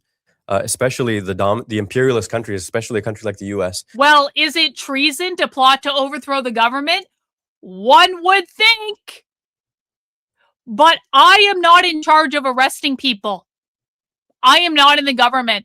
I have been assured by Harmeet Dillon, Assistant Attorney General of the United States, that she cares more about my use of capital letters than she cares about the clips I have of communists talking about overthrowing the government. Literally, I have receipts for that. She DM'd that to me. I released those on Twitter probably about almost a year ago. It was right after Charlie Kirk's death.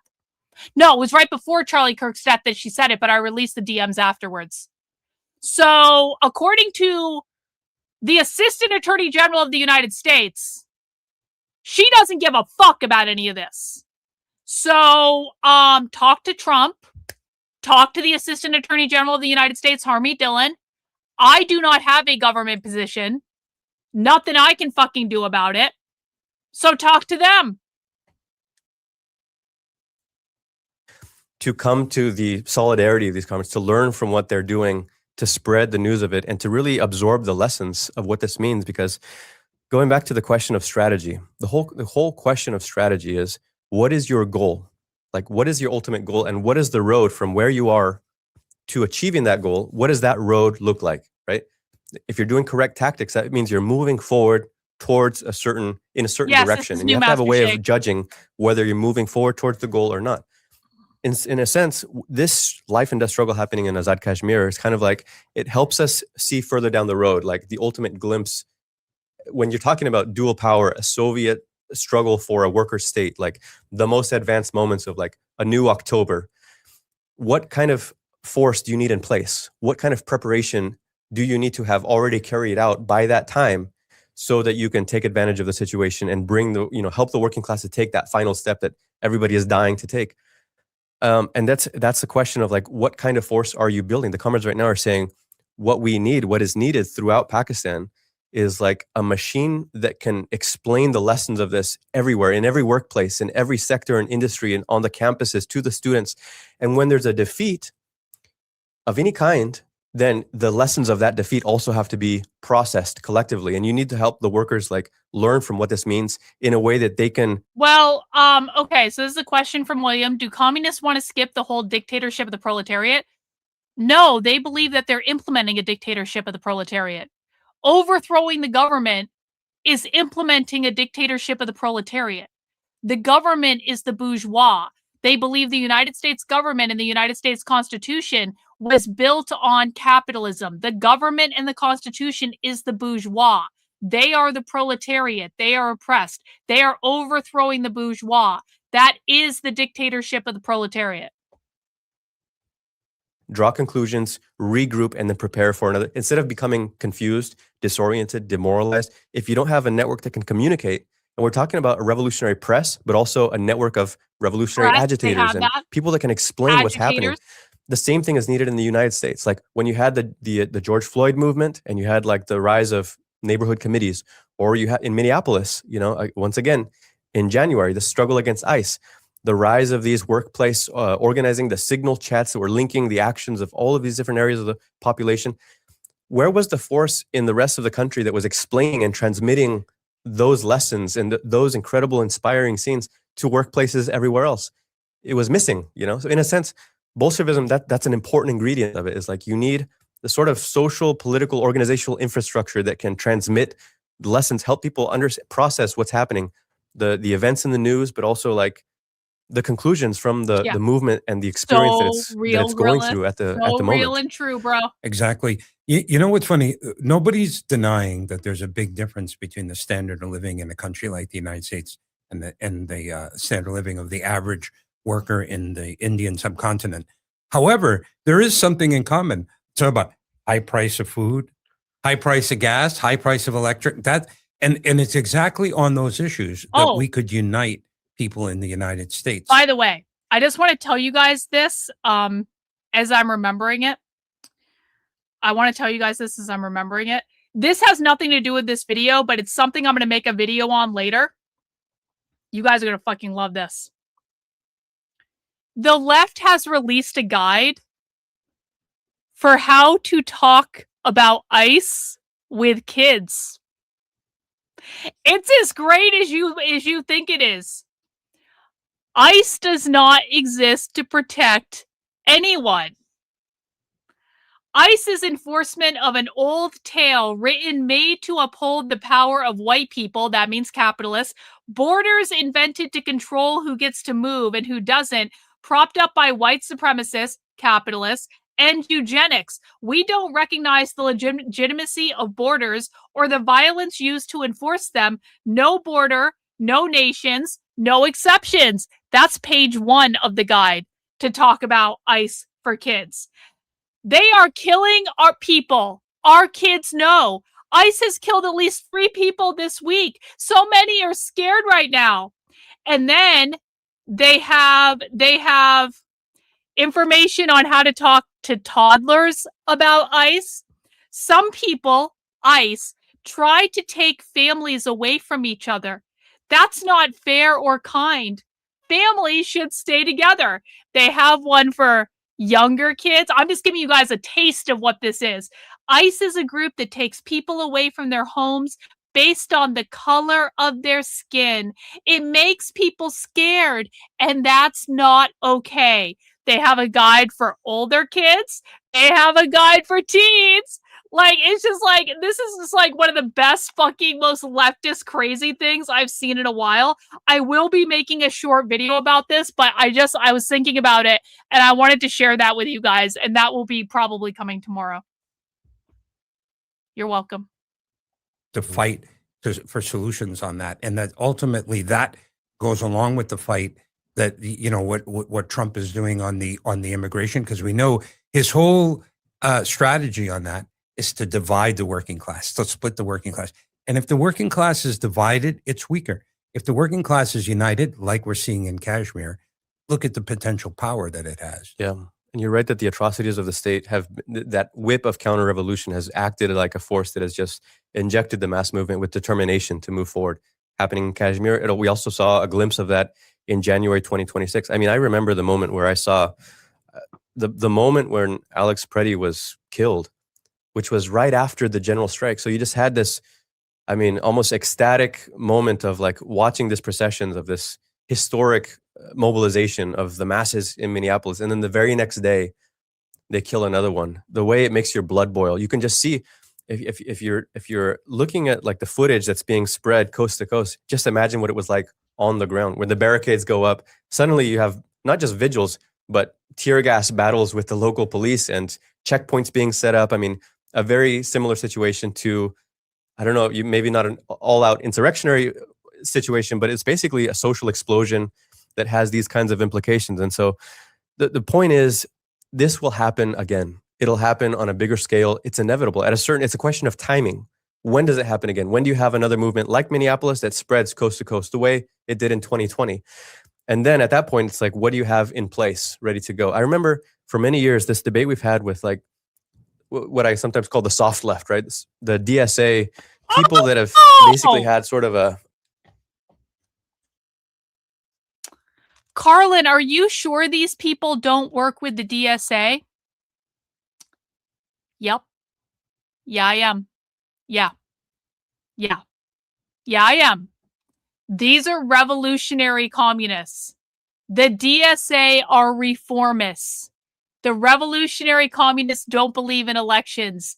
The DSA believe in elections. They just said the DSA is the soft left. That's not a compliment.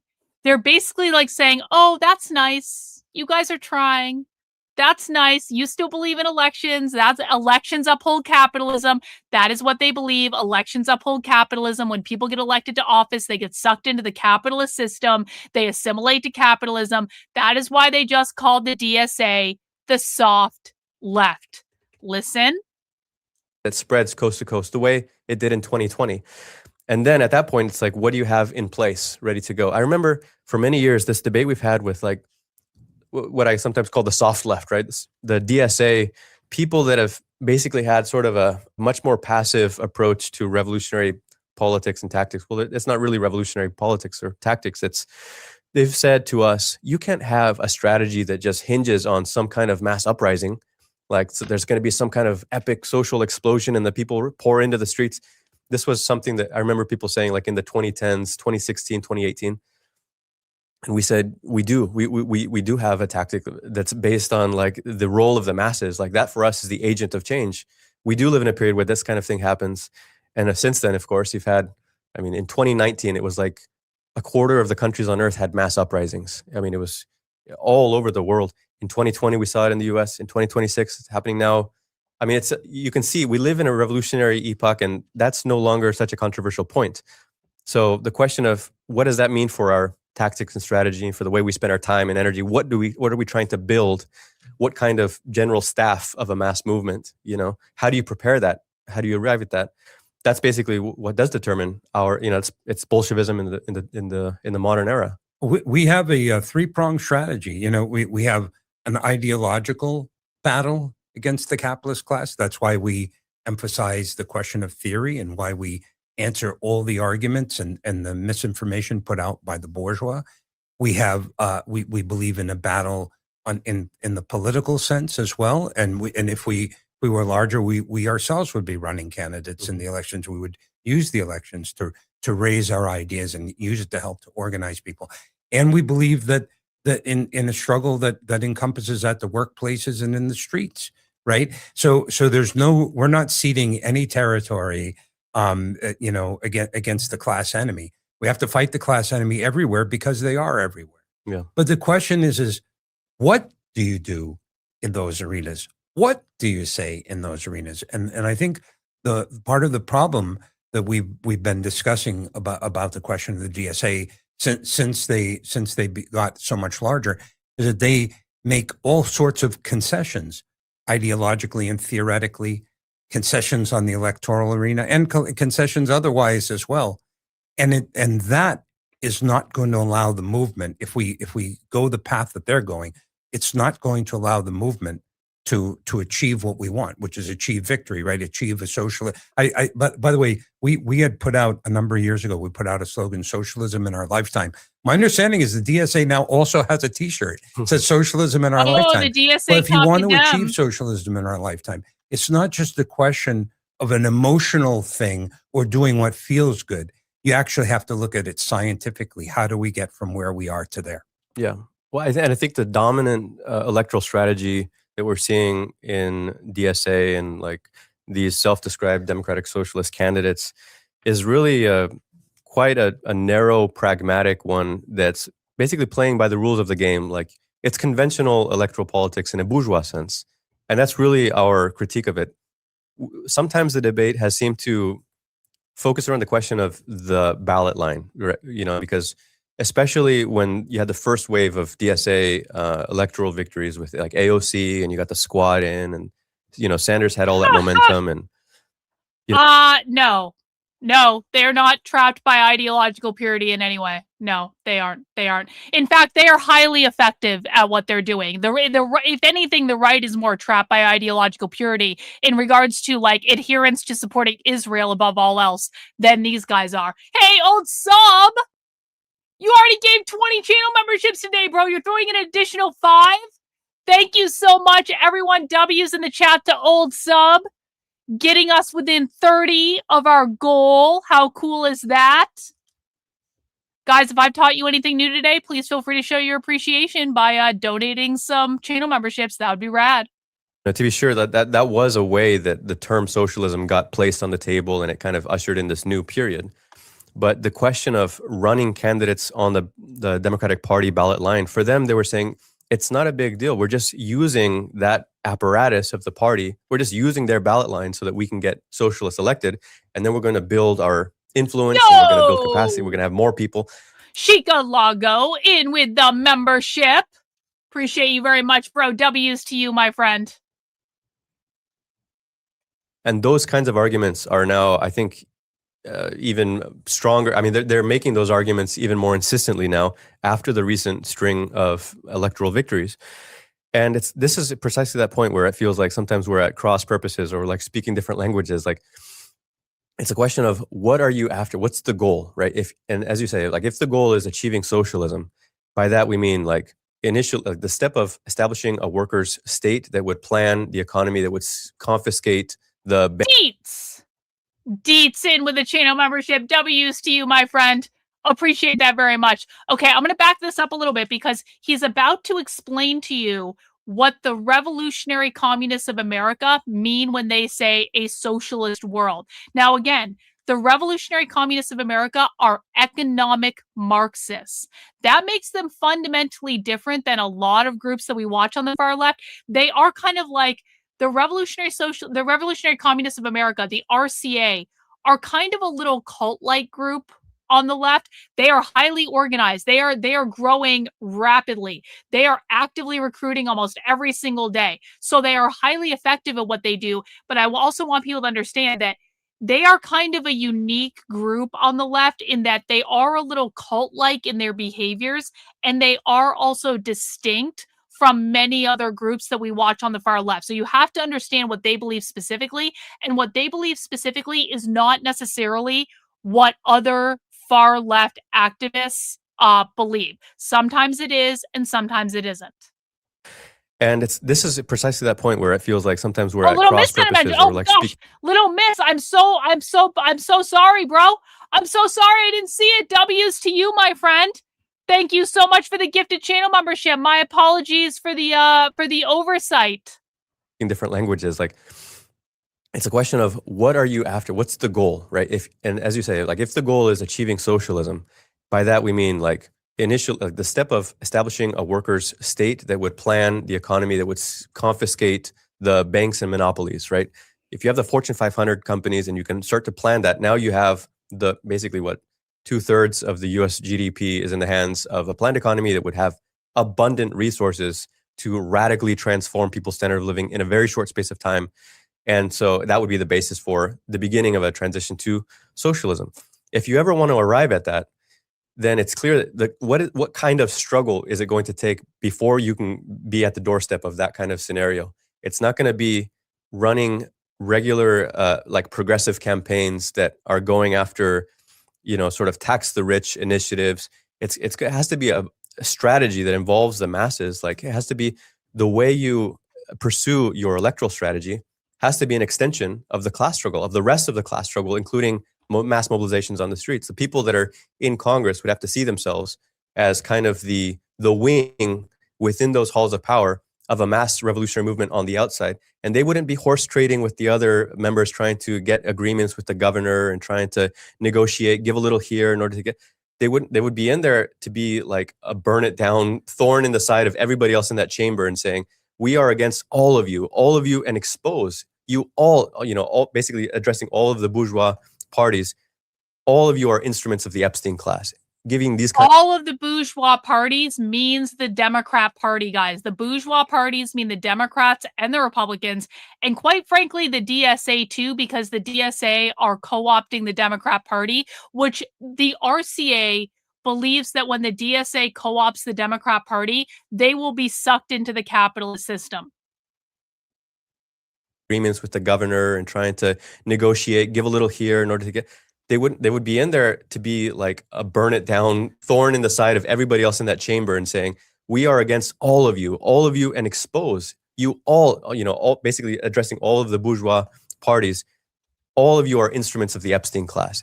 Giving these kinds of revolutionary speeches, but also becoming, a tribune for the masses, connecting up with the, mass strike battles on the outside, mobilizing mass support, for these kinds of class conflicts. Yeah, one of the mistakes that the DSA leadership, the dominant people in DSA make, is they basically think of politics the way they were taught by the ruling class. So therefore, they reflect this capitalist individuality. So the question of like when they run candidates, it's not the DSA. So the reason they said capitalist individuality is these are collectivists. You must understand this if you're going to understand the left. The left does not believe in individualism. Individualism upholds capitalism because individualism upholds wealth created by the individual. That is what private property is. They are collectivists. They believe all the resources should belong to all the people. They do not believe in having and maintaining individual wealth. So when they say capitalist individualism, when you guys have seen that chart where they say they want to overthrow rugged individualism and meritocracy, that is because individualism and meritocracy uphold the capitalist system. And these people are trying to attack capitalism on all sides. And so they are not individualists at all. It is simply not how they think. The warmth of collectivism. Yes, the warmth of collectivism, of being a comrade in solidarity. Politics the way they were taught by the mass strike battles on the outside, mobilizing mass support, for these kinds of class conflicts. Yeah, one of the mistakes that the DSA leadership, the dominant people in DSA make, is they basically think of politics the way they were taught by the ruling class. So therefore, they reflect this capitalist individuality. So the question of like when they run candidates, individuality. It's not the DSA that's running candidates. It's individuals who choose to run. See? And then they get some support, some other support. And by the way, DSA is not even unanimous on that, right? I think like Chevalier had the support of Mayor Zoran Mandami, and but I don't think AOC supported Chevalier, at least before she got elected. Maybe she supports her now that she won the nomination. but it's like everything is individual. What we're talking about when we say the working class needs its own party, we're talking about a collective party, right? Oh, we are not talking about an individual party. We are talking about a collective party. Who could have seen that coming? What genius on the internet that analyzes socialism for a living could have possibly seen that they would say they don't want an individual party, they want a collectivist party? I'm just saying, guys. I'm just saying. Don't ever doubt me. Think of politics the way they were taught by the ruling class. So therefore, they reflect this capitalist individuality.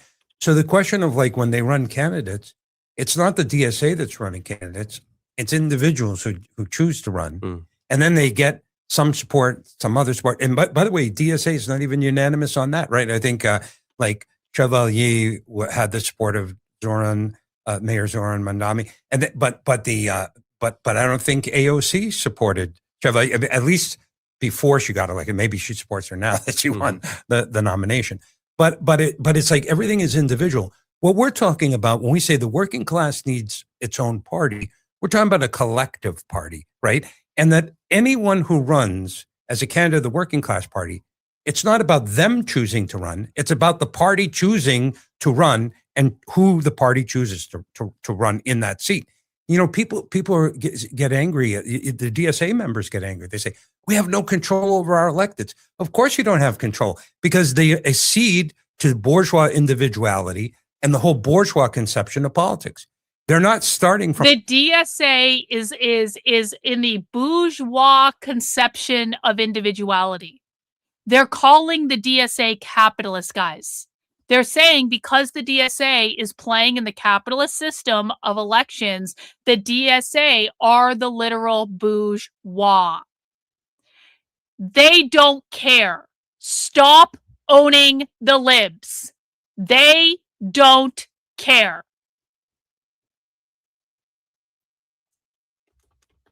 Listen. Party. We're talking about a collective party, right? And that anyone who runs as a candidate of the working class party, it's not about them choosing to run. It's about the party choosing to run and who the party chooses to run in that seat. You know, people get angry. The DSA members get angry. They say, we have no control over our electeds. Of course you don't have control, because they accede to bourgeois individuality and the whole bourgeois conception of politics. They're not starting from a class perspective, that the party is a collective a product of the working class, and therefore it acts collectively. And anyone who gets elected is there to serve the party, which is democratically determined by its members, by its working class members. It's supposed and it's supposed to follow the program of the party. It's not about what they individually think about this or that, right? They have their right to think they can argue their point inside the party, try to convince the party, but the majority of the party guides where the party needs to go. And exactly the whole idea of a working class representation, if we got real workers in Congress or state legislature, they would form at first an opposition to the capitalist government, putting forward the idea of what a workers' government could do. Now, by the way, you know, there's some people who write to us and they'll say like, well, are you just saying that until we have the revolution, until we have socialism, we're not going to get anything, and until then the workers will just have to wait, you know, like that kind of thing? No, we're not saying that at all. If our ideas were implemented, what would happen is a growing workers' opposition. You know what that would do? That would put pressure on the capitalist class. So like, for example, in the Congress, we'd say, we're not voting for Mike Johnson. We're not voting for Hakeem Jeffries. We're not voting for any bourgeois speaker, right? You capitalists, you make your deal on who's going to be speaker as long as you're in the majority. What we're doing is we're going to build eventually a majority. And Hey, Reagan, I'm about to send you a DM and I need you to do something for me. I'm just letting you know that I'm about to send you a very important DM. Okay. Natina Kotex, thank you so much for the super chat, bro. How do they explain that it's human nature to always want more? They don't. They don't believe that's true. They believe the desire to want more is a capitalist construct because capitalism has taught you to always want more. So it is not, they do not believe it is human nature to want more. They believe that is something that capitalism has taught them. Even when basic needs are met, some people will always want more. They do not believe that is true. Guys, every time you ask questions like this where you're like, I don't understand how they believe this because I've been told this by conservative media or just like life experience or whatever, the answer is always and forever going to be they don't care because they believe that everything you have learned is a capitalist construct. Appreciate the super chat. Thank you. We'll elect our own speaker. It's going to be a worker speaker. Now, what will happen is the capitalist class will be forced to make concessions as they see the Workers' Party grow. Because they know if they get it wrong, if they do something wrong, people are angry at the incumbent government. Where are they going to vote? They're going to vote for the workers because the workers become an opposition. That's our strategy. See, the DSA makes a big mistake. By aligning themselves with the Democrats, they profit on that when the Republicans are in power because then the Republicans become very unpopular. Okay?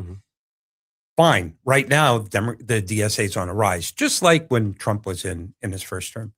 Here's the question. What happens when the Democrats win the presidency and win the House and the Senate?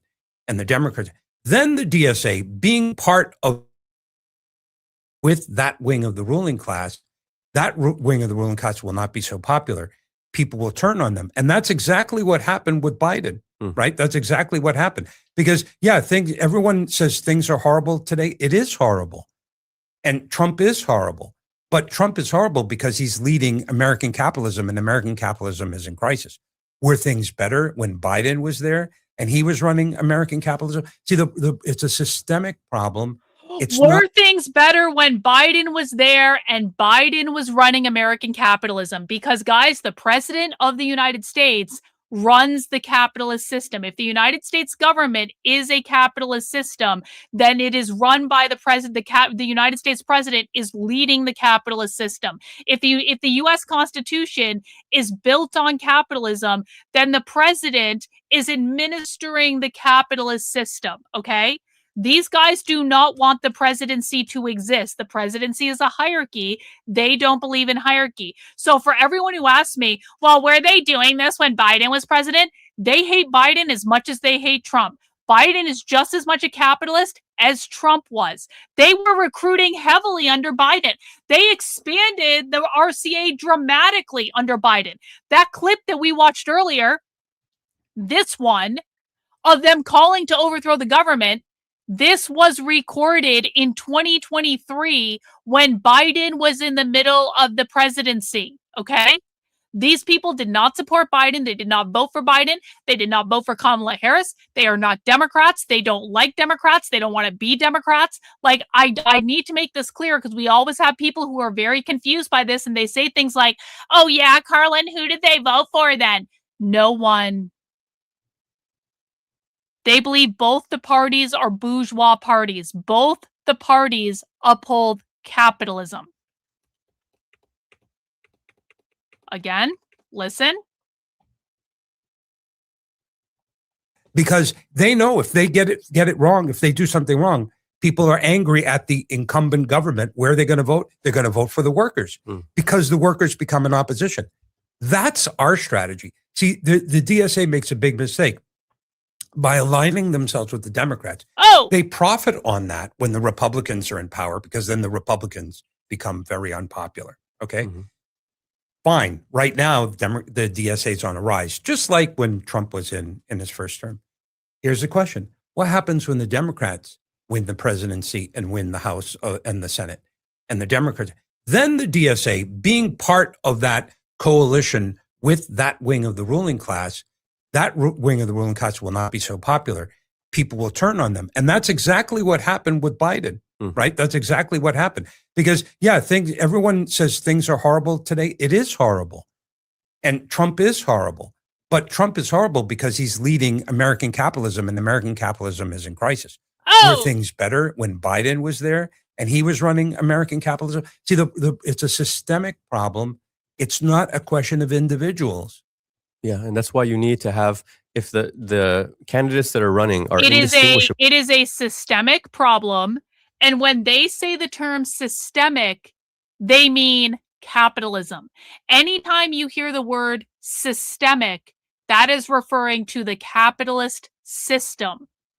The capitalism is the system. Capitalism is the system all this is built on. So, for example, when you hear the term systemic racism, what that means is the system that upholds racism, the system that created racism, the system they are talking about is capitalism. They are not talking about skin color. Skin color would be individualism. They are talking about systemic racism, capitalism. In crisis. Were things better when Biden was there and he was running American capitalism? See, it's a systemic problem. It's not a question of individuals. Yeah, and that's why you need to have, if the candidates that are running are indistinguishable from the Democratic Party, which is basically the main issue that we're explaining, is like the question of class independence isn't a narrow matter of the ballot line. It's not just about breaking with the Democratic Party. It's about breaking with bourgeois politics in general. But it's not just about breaking with the Democratic Party. Again, they're being very clear. Fuck the Democrats. We don't like them.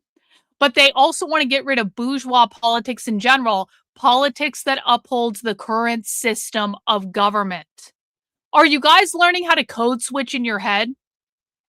You've really got to learn how to do this, especially new people. When they say government, they mean capitalism. When they say the state, they mean capitalism. When they say the Constitution, the Electoral College, the Senate, the House of Representatives, the President, the Democrats, the Republicans, they mean the capitalist system. You have got to learn how to code switch this in your head so that you are hearing the actual intention behind what they're saying. They know this. It is the right that does not know this because the right doesn't understand the language. They are speaking their native tongue to each other, so they don't need a translator for each other. They understand everything that I'm explaining to you. Capitalism. See, it's a systemic problem. It's not a question of individuals. Yeah, and that's why you need to have, if the candidates that are running are indistinguishable from the Democratic Party, which is basically the main issue that we're explaining, is like the question of class independence isn't a narrow matter of the ballot line. It's not just about breaking with the Democratic Party. It's about breaking with bourgeois politics in general. But what does that mean? It means breaking with an entire world outlook. Breaking with the bourgeois approach to electoral politics means you're playing by the rules of a certain game. And if you're playing where, to win that game means you get elected, like that's the finish line, then you're going to campaign in a certain way. You're going to raise funds in a certain way. You're going to constrain your message in a certain, you're going to appeal for votes in a certain way. If all you're trying to do is just get someone into a seat, that's playing by the rules of the game. That's conventional bourgeois politics, but you're not trying to do revolutionary agitation or bring kind of a message that will expose the institutions or actually channel the real class anger that's in the streets. Then if you are playing electoral politics as they believe the DSA are, you are just trying to get someone into this capitalist system. That's not revolutionary. That's not dismantling the system. This is the fundamental difference between revolutionary communists and reformers like the DSA. The DSA is a far left organization. They want to overthrow capitalism, but they are doing it in a specific way that is about running in elections, winning elected office, making small changes over time. The DSA believes they will eventually overthrow capitalism through elections. They are reformers. The Revolutionary Communists of America and all revolutionary groups do not believe that's going to work. They're like, no, you guys are fucking crazy. You are what they're basically saying to the DSA is, the DSA, you're getting elected to bourgeois office. You have to play in the bourgeois capitalist system in order to do that. You are not being revolutionary. You are not being revolutionary at all. You're not trying to overthrow the system. You're not trying to abolish capitalism. You're trying to get elected to be a part of it. So both reformers and revolutionaries ultimately do want to overthrow the capitalist system. They do not have the same idea about how to go about it at all. And it is very important that you understand the difference between the two. Yo, we got not one, but 2 channel memberships from Old Sub. W's to you, my friend. Thank you so much for getting us up to 75% of the goal. Really do appreciate that very much. 1 in the chat if you understand what I just said. 2 in the chat if you're confused. They're not fighting with each other. Do not make the conservative retard mistake of thinking that this means infighting. They're not. They have differences of opinion. They are expressing differences of opinion. This is not what conservative faggots do when they run around attacking anyone that doesn't support Israel. This is not remotely the same thing. Listen again. Were things better when Biden was there and he was running American capitalism? See, it's a systemic problem. It's not a question of individuals.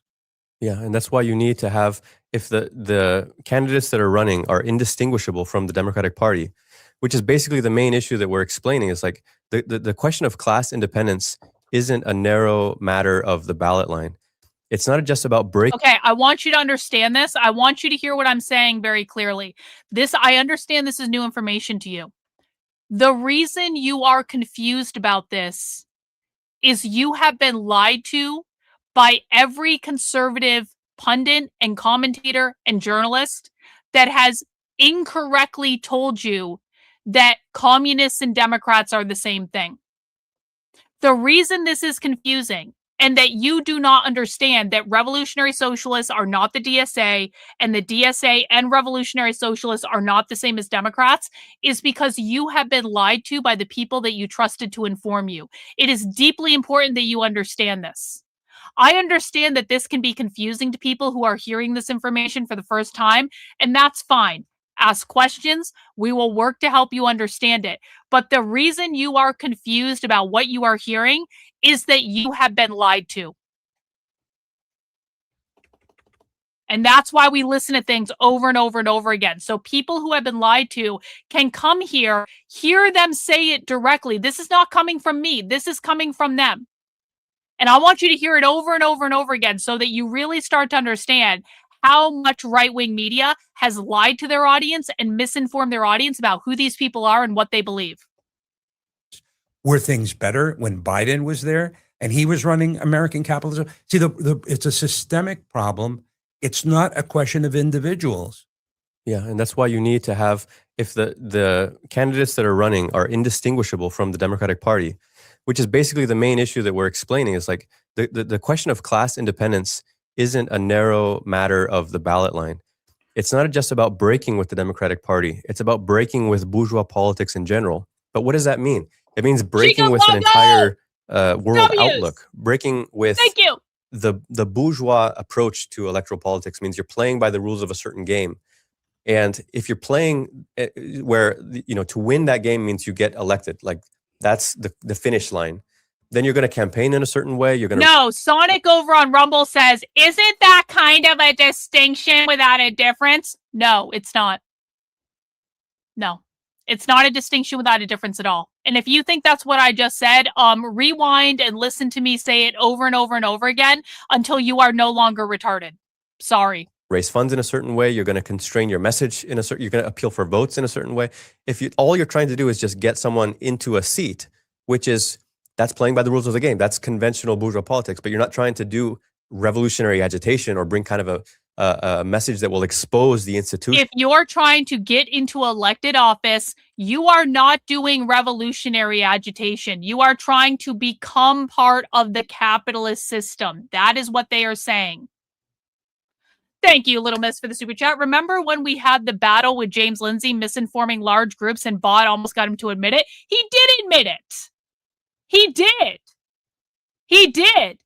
Bro, I need you to go to decodetheleft.com/map and read that entire page. Again, that is decodetheleft.com/map. And I feel like you've asked me this question before, and I feel like I've answered this question before, and I feel like you come here and you keep asking me the same fucking question over and over and over again in different ways because you think I'm going to give you a different answer because you don't like the answer that I'm giving you. So I need you to go to this webpage. decodetheleft.com/map. And instead of continuing to ask me the same question over and over and over again, I need you to read everything on this webpage. What's the difference between Democrats and the DSA? The Democrats uphold capitalism and are corporatists. The DSA want to overthrow capitalism. You can read all about it and all of the other different groups with pictures, because I have to make conservative retards picture novels, because they won't, conservative retards will not read things without fucking pictures and fucking infographics, and refuse to listen to things unless you break it down into the most retard level, like, understanding that you possibly can. And even this is quite a bit of text. And so it's like, even this, I have no faith that conservatives are actually going to fucking read it. But you can go there and read the difference. If you have been watching this channel for as long as you have, I'm talking to that specific guy now, and you do not understand the difference between Democrats and the DSA, you need to go over here and do your own fucking homework, because if you don't understand it at this time, like, you aren't listening. You obviously are not listening. We're going to rewind and listen again. Trump is horrible because he's leading American capitalism, and American capitalism is in crisis. Were things better when Biden was there and he was running American capitalism? See, it's a systemic problem. It's not a question of individuals. Yeah, and that's why you need to have, if the candidates that are running are indistinguishable from the Democratic Party, which is basically the main issue that we're explaining, is like the question of class independence isn't a narrow matter of the ballot line.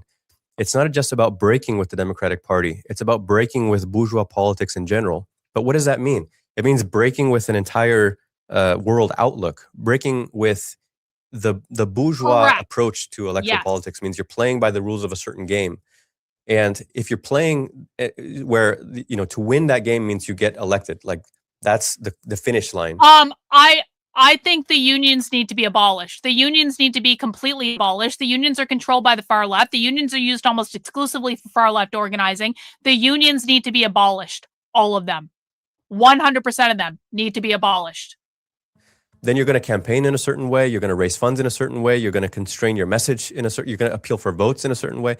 If all you're trying to do is just get someone into a seat, that's playing by the rules of the game. That's conventional bourgeois politics. But you're not trying to do revolutionary agitation or bring kind of a message that will expose the institutions or actually channel the real class anger that's in the streets.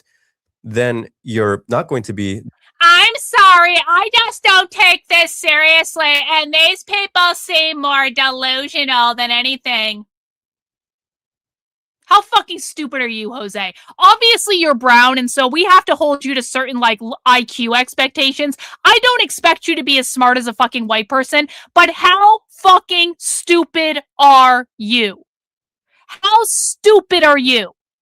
Do you know why we don't have mass deportations right now? These people are fucking winning. Do you know why your brown ass and your entire fucking family hasn't been deported back to Mexico where you fucking belong? Because these people are winning. So, no, I want to deport you and your entire fucking family. Get the fuck out of my country. And I can't do that because they are winning and we are losing. And I think you're probably too stupid to be here. We'll see if you prove me wrong. We'll see. We'll see. I don't know what this means. This doesn't even make sense in relation to anything we've discussed. Distinguished from the Democratic Party. And of course, you'll be tarnished by association when, correctly, the mass of the working class says, what are the Democrats doing for us? It's the party of Wall Street. And so they're saying, well, we're a wing. We're an independent wing. We're moving towards, for a long time. The Democrats are the party of Wall Street. Literally, guys. Actually channel the real How could class they anger say any that's better in the that streets. they're capitalists? Then you're not going to be distinguished from the Democratic Party. And of course, you'll be tarnished by association when, correctly, the mass of the working class says, what are the Democrats doing for us? It's the party of Wall Street. And so they're saying, well, we're a wing. We're an independent wing. We're moving towards, for a long time, they had this dirty break strategy. It was like, well, we know we need an independent party. We hate the Democrats too. We're holding our nose. We're running on this ballot line, but someday we're building capacity so that we can break. The truth is, they're not taking any steps towards becoming an independent force. you know, There is no such thing as a conservative leftist. Unless you're talking about Republicans. Republicans are liberals. Trump is a fucking liberal. MAGA supporters are liberal. There is no such thing as a conservative leftist. These people do not support Stalin. They never have. That is, again, a conservative retard statement. That is not real. there's nothing that's actually distinguishing. Once they get elected, they just disappear into Congress. What, you know, you have this big campaign moment, and there's all these posters and all these door knocking, and DSA mobilizes all these, you know, energetic young people and people that have the best of intentions willing to go and do all of this hard work. I think they knocked, 3 million doors for Zoran. I mean, he's the mayor, so he doesn't just disappear into Albany or into Washington, D.C., but for the There are no, I'm going to speak very slowly because you're not getting it. There are no labor unions that don't want socialism. All of the labor unions are the backbone of far left organizing. Just because there are union members that are not socialist does not mean the unions are not controlled by the far left. Except for the cops, because they believe the cops are not real unions. For the most part, these Congress people, they're just running congressional campaigns like any other sort of progressive Democrat. They just disappear. And then at what point do the workers feel like, well, we have our representative on the inside who's making revolutionary speeches and, you know, helping to tear down the system and expose it? No, that doesn't happen. In fact, AOC herself in 2022, when the railroad workers were going to go on strike, and it was going to be a huge event that was going to polarize the country along class lines, put the strength of the working class front and center. I mean, these workers have been squeezed for decades. They were finally going to take this, and the Biden administration came in and made the strike illegal. And AOC said nothing about it. She voted with Biden to make it illegal. Fell in line. They're saying that AOC is a capitalist. AOC is not their friend. They do not support AOC. They do not like AOC. They are saying that as soon as AOC got elected to office, she got assimilated into the capitalist system, and now she doesn't vote with the workers. She doesn't support the proletariat. She doesn't support the overthrow of the government. AOC is a capitalist.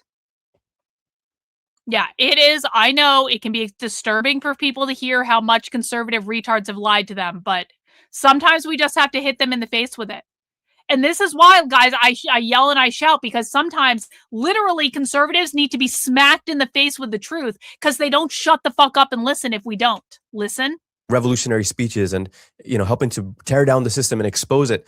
No, that doesn't happen. In fact, AOC herself in 2022, when the railroad workers were going to go on strike, and it was going to be a huge event that was going to polarize the country along class lines, put the strength of the working class front and center. I mean, these workers have been squeezed for decades. They were finally going to take this, and the Biden administration came in and made the strike illegal. And AOC said nothing about it. She voted with Biden to make it illegal. Fell in line. The whole thing was that's the other thing Is there a way workers can be protected? How about you stand up for yourself and leave jobs that you don't like?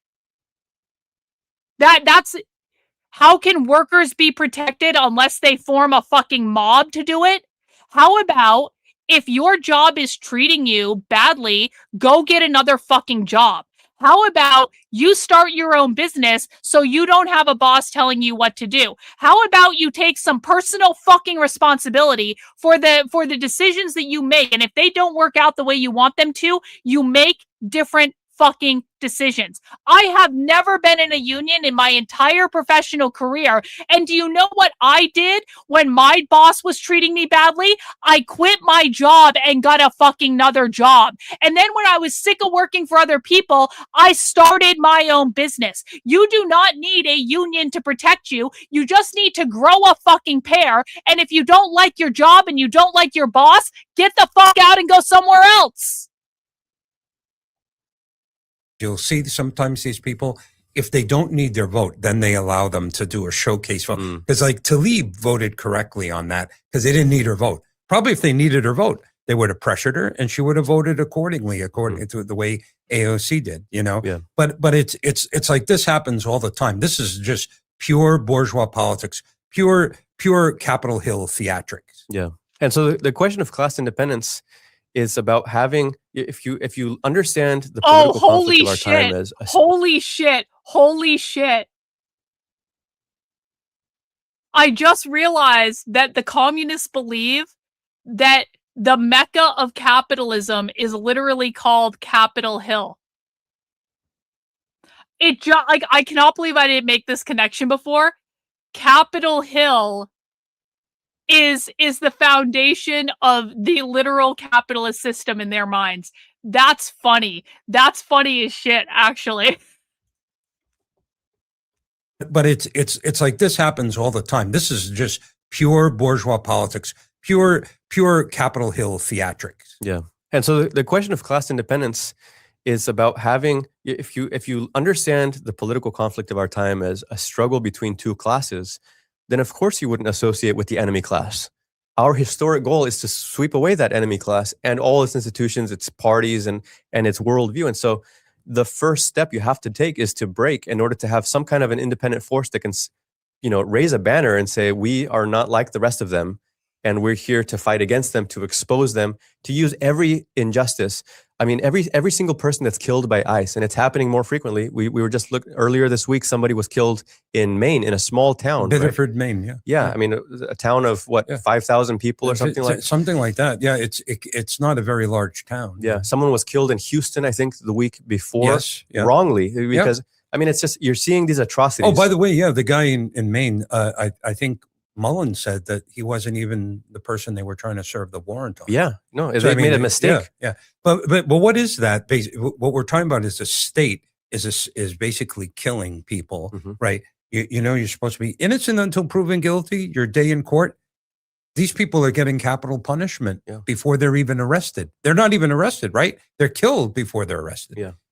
So if we had a revolutionary... All right, I just want to do a quick time check and remind everyone that we will be ending this stream in about 15 minutes because we will be going into Spy Stream. Spy Stream is your chance to watch a live leftist organizing call.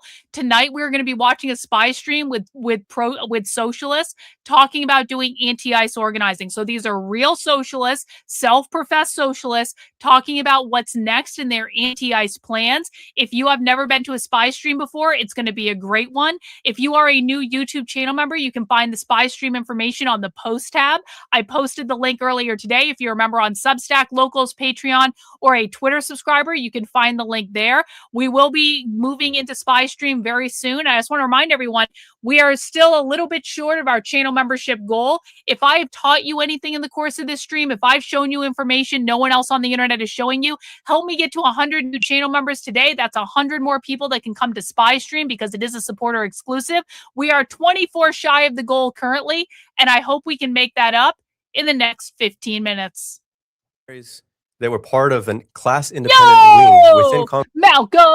Malcolm is in with 10 W's, good sir. Thank you so much for the 10 gifted channel memberships. Appreciate it. We got Steve-O becoming a member. Welcome back, Steve-O. Appreciate it, bro. W's to you. Let's say they get elected and we have even a small minority, even just one. What would they be doing? Having a press conference, calling for a mass demonstration, like mobilize the labor movement, mobilize the working class and say, we have to fight this. And then when the state comes and starts arresting the participants in this movement, like they're doing in Minneapolis, the Minneapolis 15, or, throwing the book at these activists in Prairieland, like there's basically a crackdown on your democratic rights. Where is the mass movement to defend them, to defend their rights, to free these political prisoners? There's nobody talking about this in Congress. And so that's the whole thing, is like all of these struggles, every struggle in society would have its expression in Congress, but it would be a class struggle expression, and it wouldn't be just, otherwise those people, they're just indistinguishable from the rest of the Democrats. Yeah. I mean, like the thinking members of DSA, they should really think about this and really maybe make a balance sheet, right? Because the party right now recently, or the DSA is claiming that they have 120,000 members, and they're saying they've got the biggest socialist organization that's ever existed in the United States. Okay. Now, if you have that force, Yo, did we just get a gift on Rumble? Yo, Rumble represent. We got 10 gifted Rumble subscriptions from Jidroot. I don't know if I'm saying your name correctly, bro, but massive W's over on Rumble today for a change, an additional 10 gifted channel memberships over there. That brings us to within 3 of our goal, guys. I know we can do it. I know we can do it. I need one person to donate 5 channel memberships. We have a hero in the chat. Here's the question. What are you doing with those numbers? What are you accomplishing? Because, you know, they make a big emphasis that the DSA is a big tent organization. It's multi-tendency. They have all these different tendencies. What I would suggest is stop worrying about being multi-tendency inside your organization. And if you really want to build like a multi-tendency force, build a strong united front. Because Yo, Ninja Artist! Ninja Artist is the hero that we need for today. I think this is Ninja Artist maybe first time being the hero that gets us over the goal. Maybe you've contributed a couple other times. W's to you, my dear. Really appreciate it. Great Otis comes in as a hero. Great Otis is a hero too. W's, good sir. Thank you so much for the $5. We got John coming in as a hero as well. I mean, listen, everyone's a hero so far as I'm concerned. If you donated any gifted channel memberships today, you are a hero so far as I am concerned. W's to all of you. Thank you so much. That's 15 more people coming to Spy Stream tonight. How cool is that? this would be because if you have 120,000 members, you really have that kind of force. Yo, you we have, got old you know, like you said, you're gonna have double the congressmen. There's a lot of money there. Bro, Those congressmen can W's, take some of their thank you. salaries. Why don't they accept the average wage of a worker and donate the rest of their salary to the movement? Because then DSA could initiate a united front organization which wants to defend the rights of workers and democratic rights. That they should be, look at all these people are being basically killed by the state, right? Without a day in court, right? Without even being arrested, right? That's a violation even of the bourgeois constitution, right? The bourgeois Bill of Rights. So why aren't they starting a united front campaign on that? They say, look, you don't have to be a socialist, you don't have to be a communist, but everybody agrees that workers' rights have to be defended, people's rights have these democratic rights, and that this is a violation. And we're going to have a mass struggle on that, right? We're going to fight against these killings. Reagan, can you make sure I have that link whenever you guys are looking people out? in Minneapolis that are being charged with these horrendous charges, and we'll fight to defend the people in Texas. Yeah, I mean, this is exactly right. They have spent a good half hour of this podcast complaining about the DSA. This tells you how aggravated these people are at the DSA because they believe the DSA is trying to usurp them because they want to be the vanguard party and the DSA is getting in their way. And they're like, fuck the DSA. They're doing all this stuff with capitalism. They're still trying to uphold the bourgeois system. We are leading the true revolution. This is like when libertarians argue about who is the most libertarian. They're literally like, we are the most revolutionary communists. Fuck the DSA. The DSA are not real communists. The DSA is not real socialists. We are the true vanguard that will lead the revolution. Well, there should have been a campaign for those people before the trial, but you know, this could be done. I would say if you're a serious member of DSA, you should be looking at that and saying, what's going on here? Why is there no leadership on this? Another thing they could take an initiative on is, look, there's this imperialist war going on, U.S. imperialism against Venezuela, against Iran, and all. Well, why isn't the DSA initiating a united front on that question? They say, look, you don't have to be a socialist.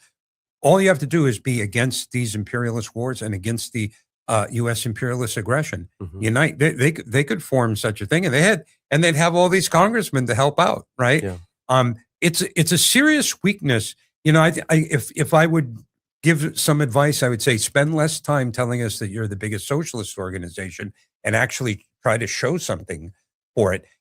When the Communist Party in the 1920s had only 8, 9, 10,000 members, they were doing a lot more of these kinds of things, initiating these kinds of united fronts than you see with DSA, which is claiming to be so much larger. Yeah, and it's not that the mood for it doesn't exist. If anything, communism is more popular now than it was in the early 20th century.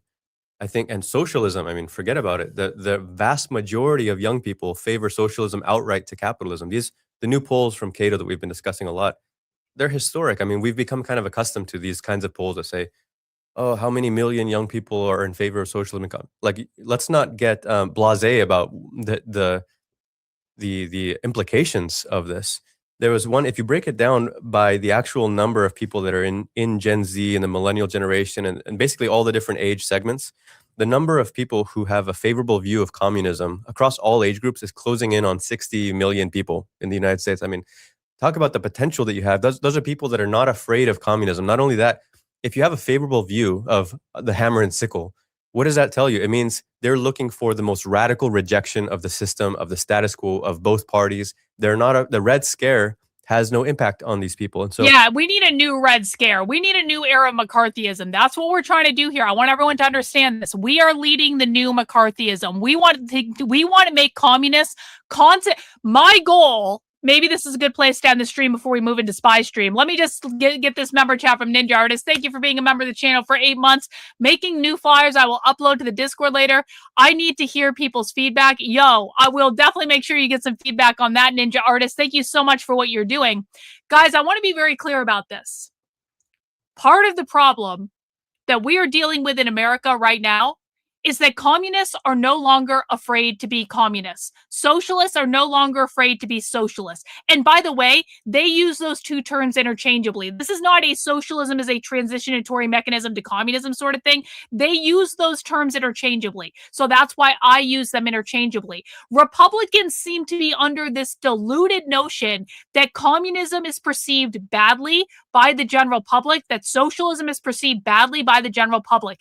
It is not. People are no longer afraid to have these far left affiliations because they don't lose their jobs for having these affiliations. They don't experience any sort of social repercussion for having these affiliations. I want to make communists and socialists in America terrified that we are constantly recording their asses.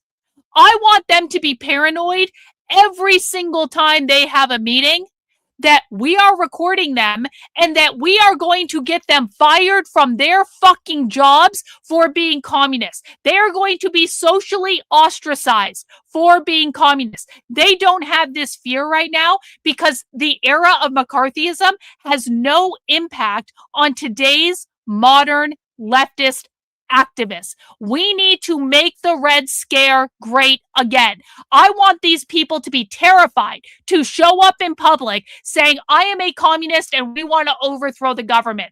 The right has done a horrible fucking job about this because the right is not providing any meaningful opposition to the left. So I'll do it. I'll do it.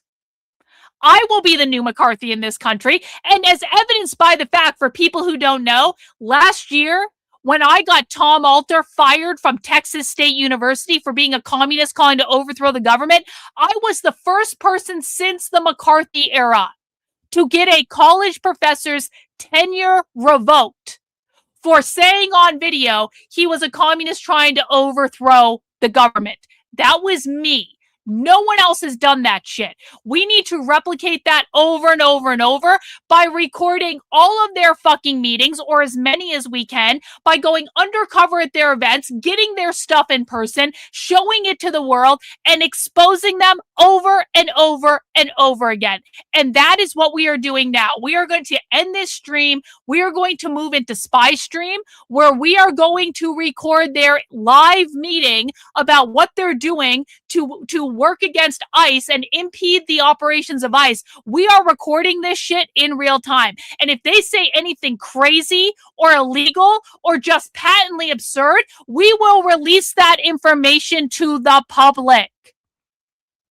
And then we hope and we pray and we cross our fucking fingers that it goes viral on the internet and that conservatives actually start doing something for once in their lives. W's to you, my friend. Welcome to the channel. You're coming to Spy Stream in just a couple of minutes. Bring us up to 118 new channel members of the day. Dan says on Rumble, looking super cute today. Karlyn, well, thank you, Dan. I didn't even take a shower today. Didn't even wash my hair. You guys probably didn't need that information. You probably were like, Karlyn, we actually didn't want to know that you did not shower today. But, you know, now you have the information. So it's even more impressive that I look good. If you are one of the people who just joined the channel, what I need you to do to find the Spy Stream information is go to my YouTube channel homepage, go to the post tab. When you are a channel member, the very first post on the post tab will be the link to Spy Stream that we're going to be starting in a couple minutes. If you are over a member on the Substack because you don't want to be on YouTube, that's totally fine. You can find the link there, okay? So just click on this, scroll down, and when you scroll down far enough, you will find the link. If you are a supporter on Locals or Patreon or a Twitter subscriber, look in your member feed. You will find the link there. We are now ending this stream so we can start Spy Stream. I want to thank everyone who donated 118 new channel members today. Let's get as many people into Spy Streams as possible. We are going to go watch what the left is planning in real time. Thank you to everyone who donated memberships. Thank you to everyone who sent in super chats. I will be back tomorrow in public, and maybe we'll even have some amazing clips of what's going on.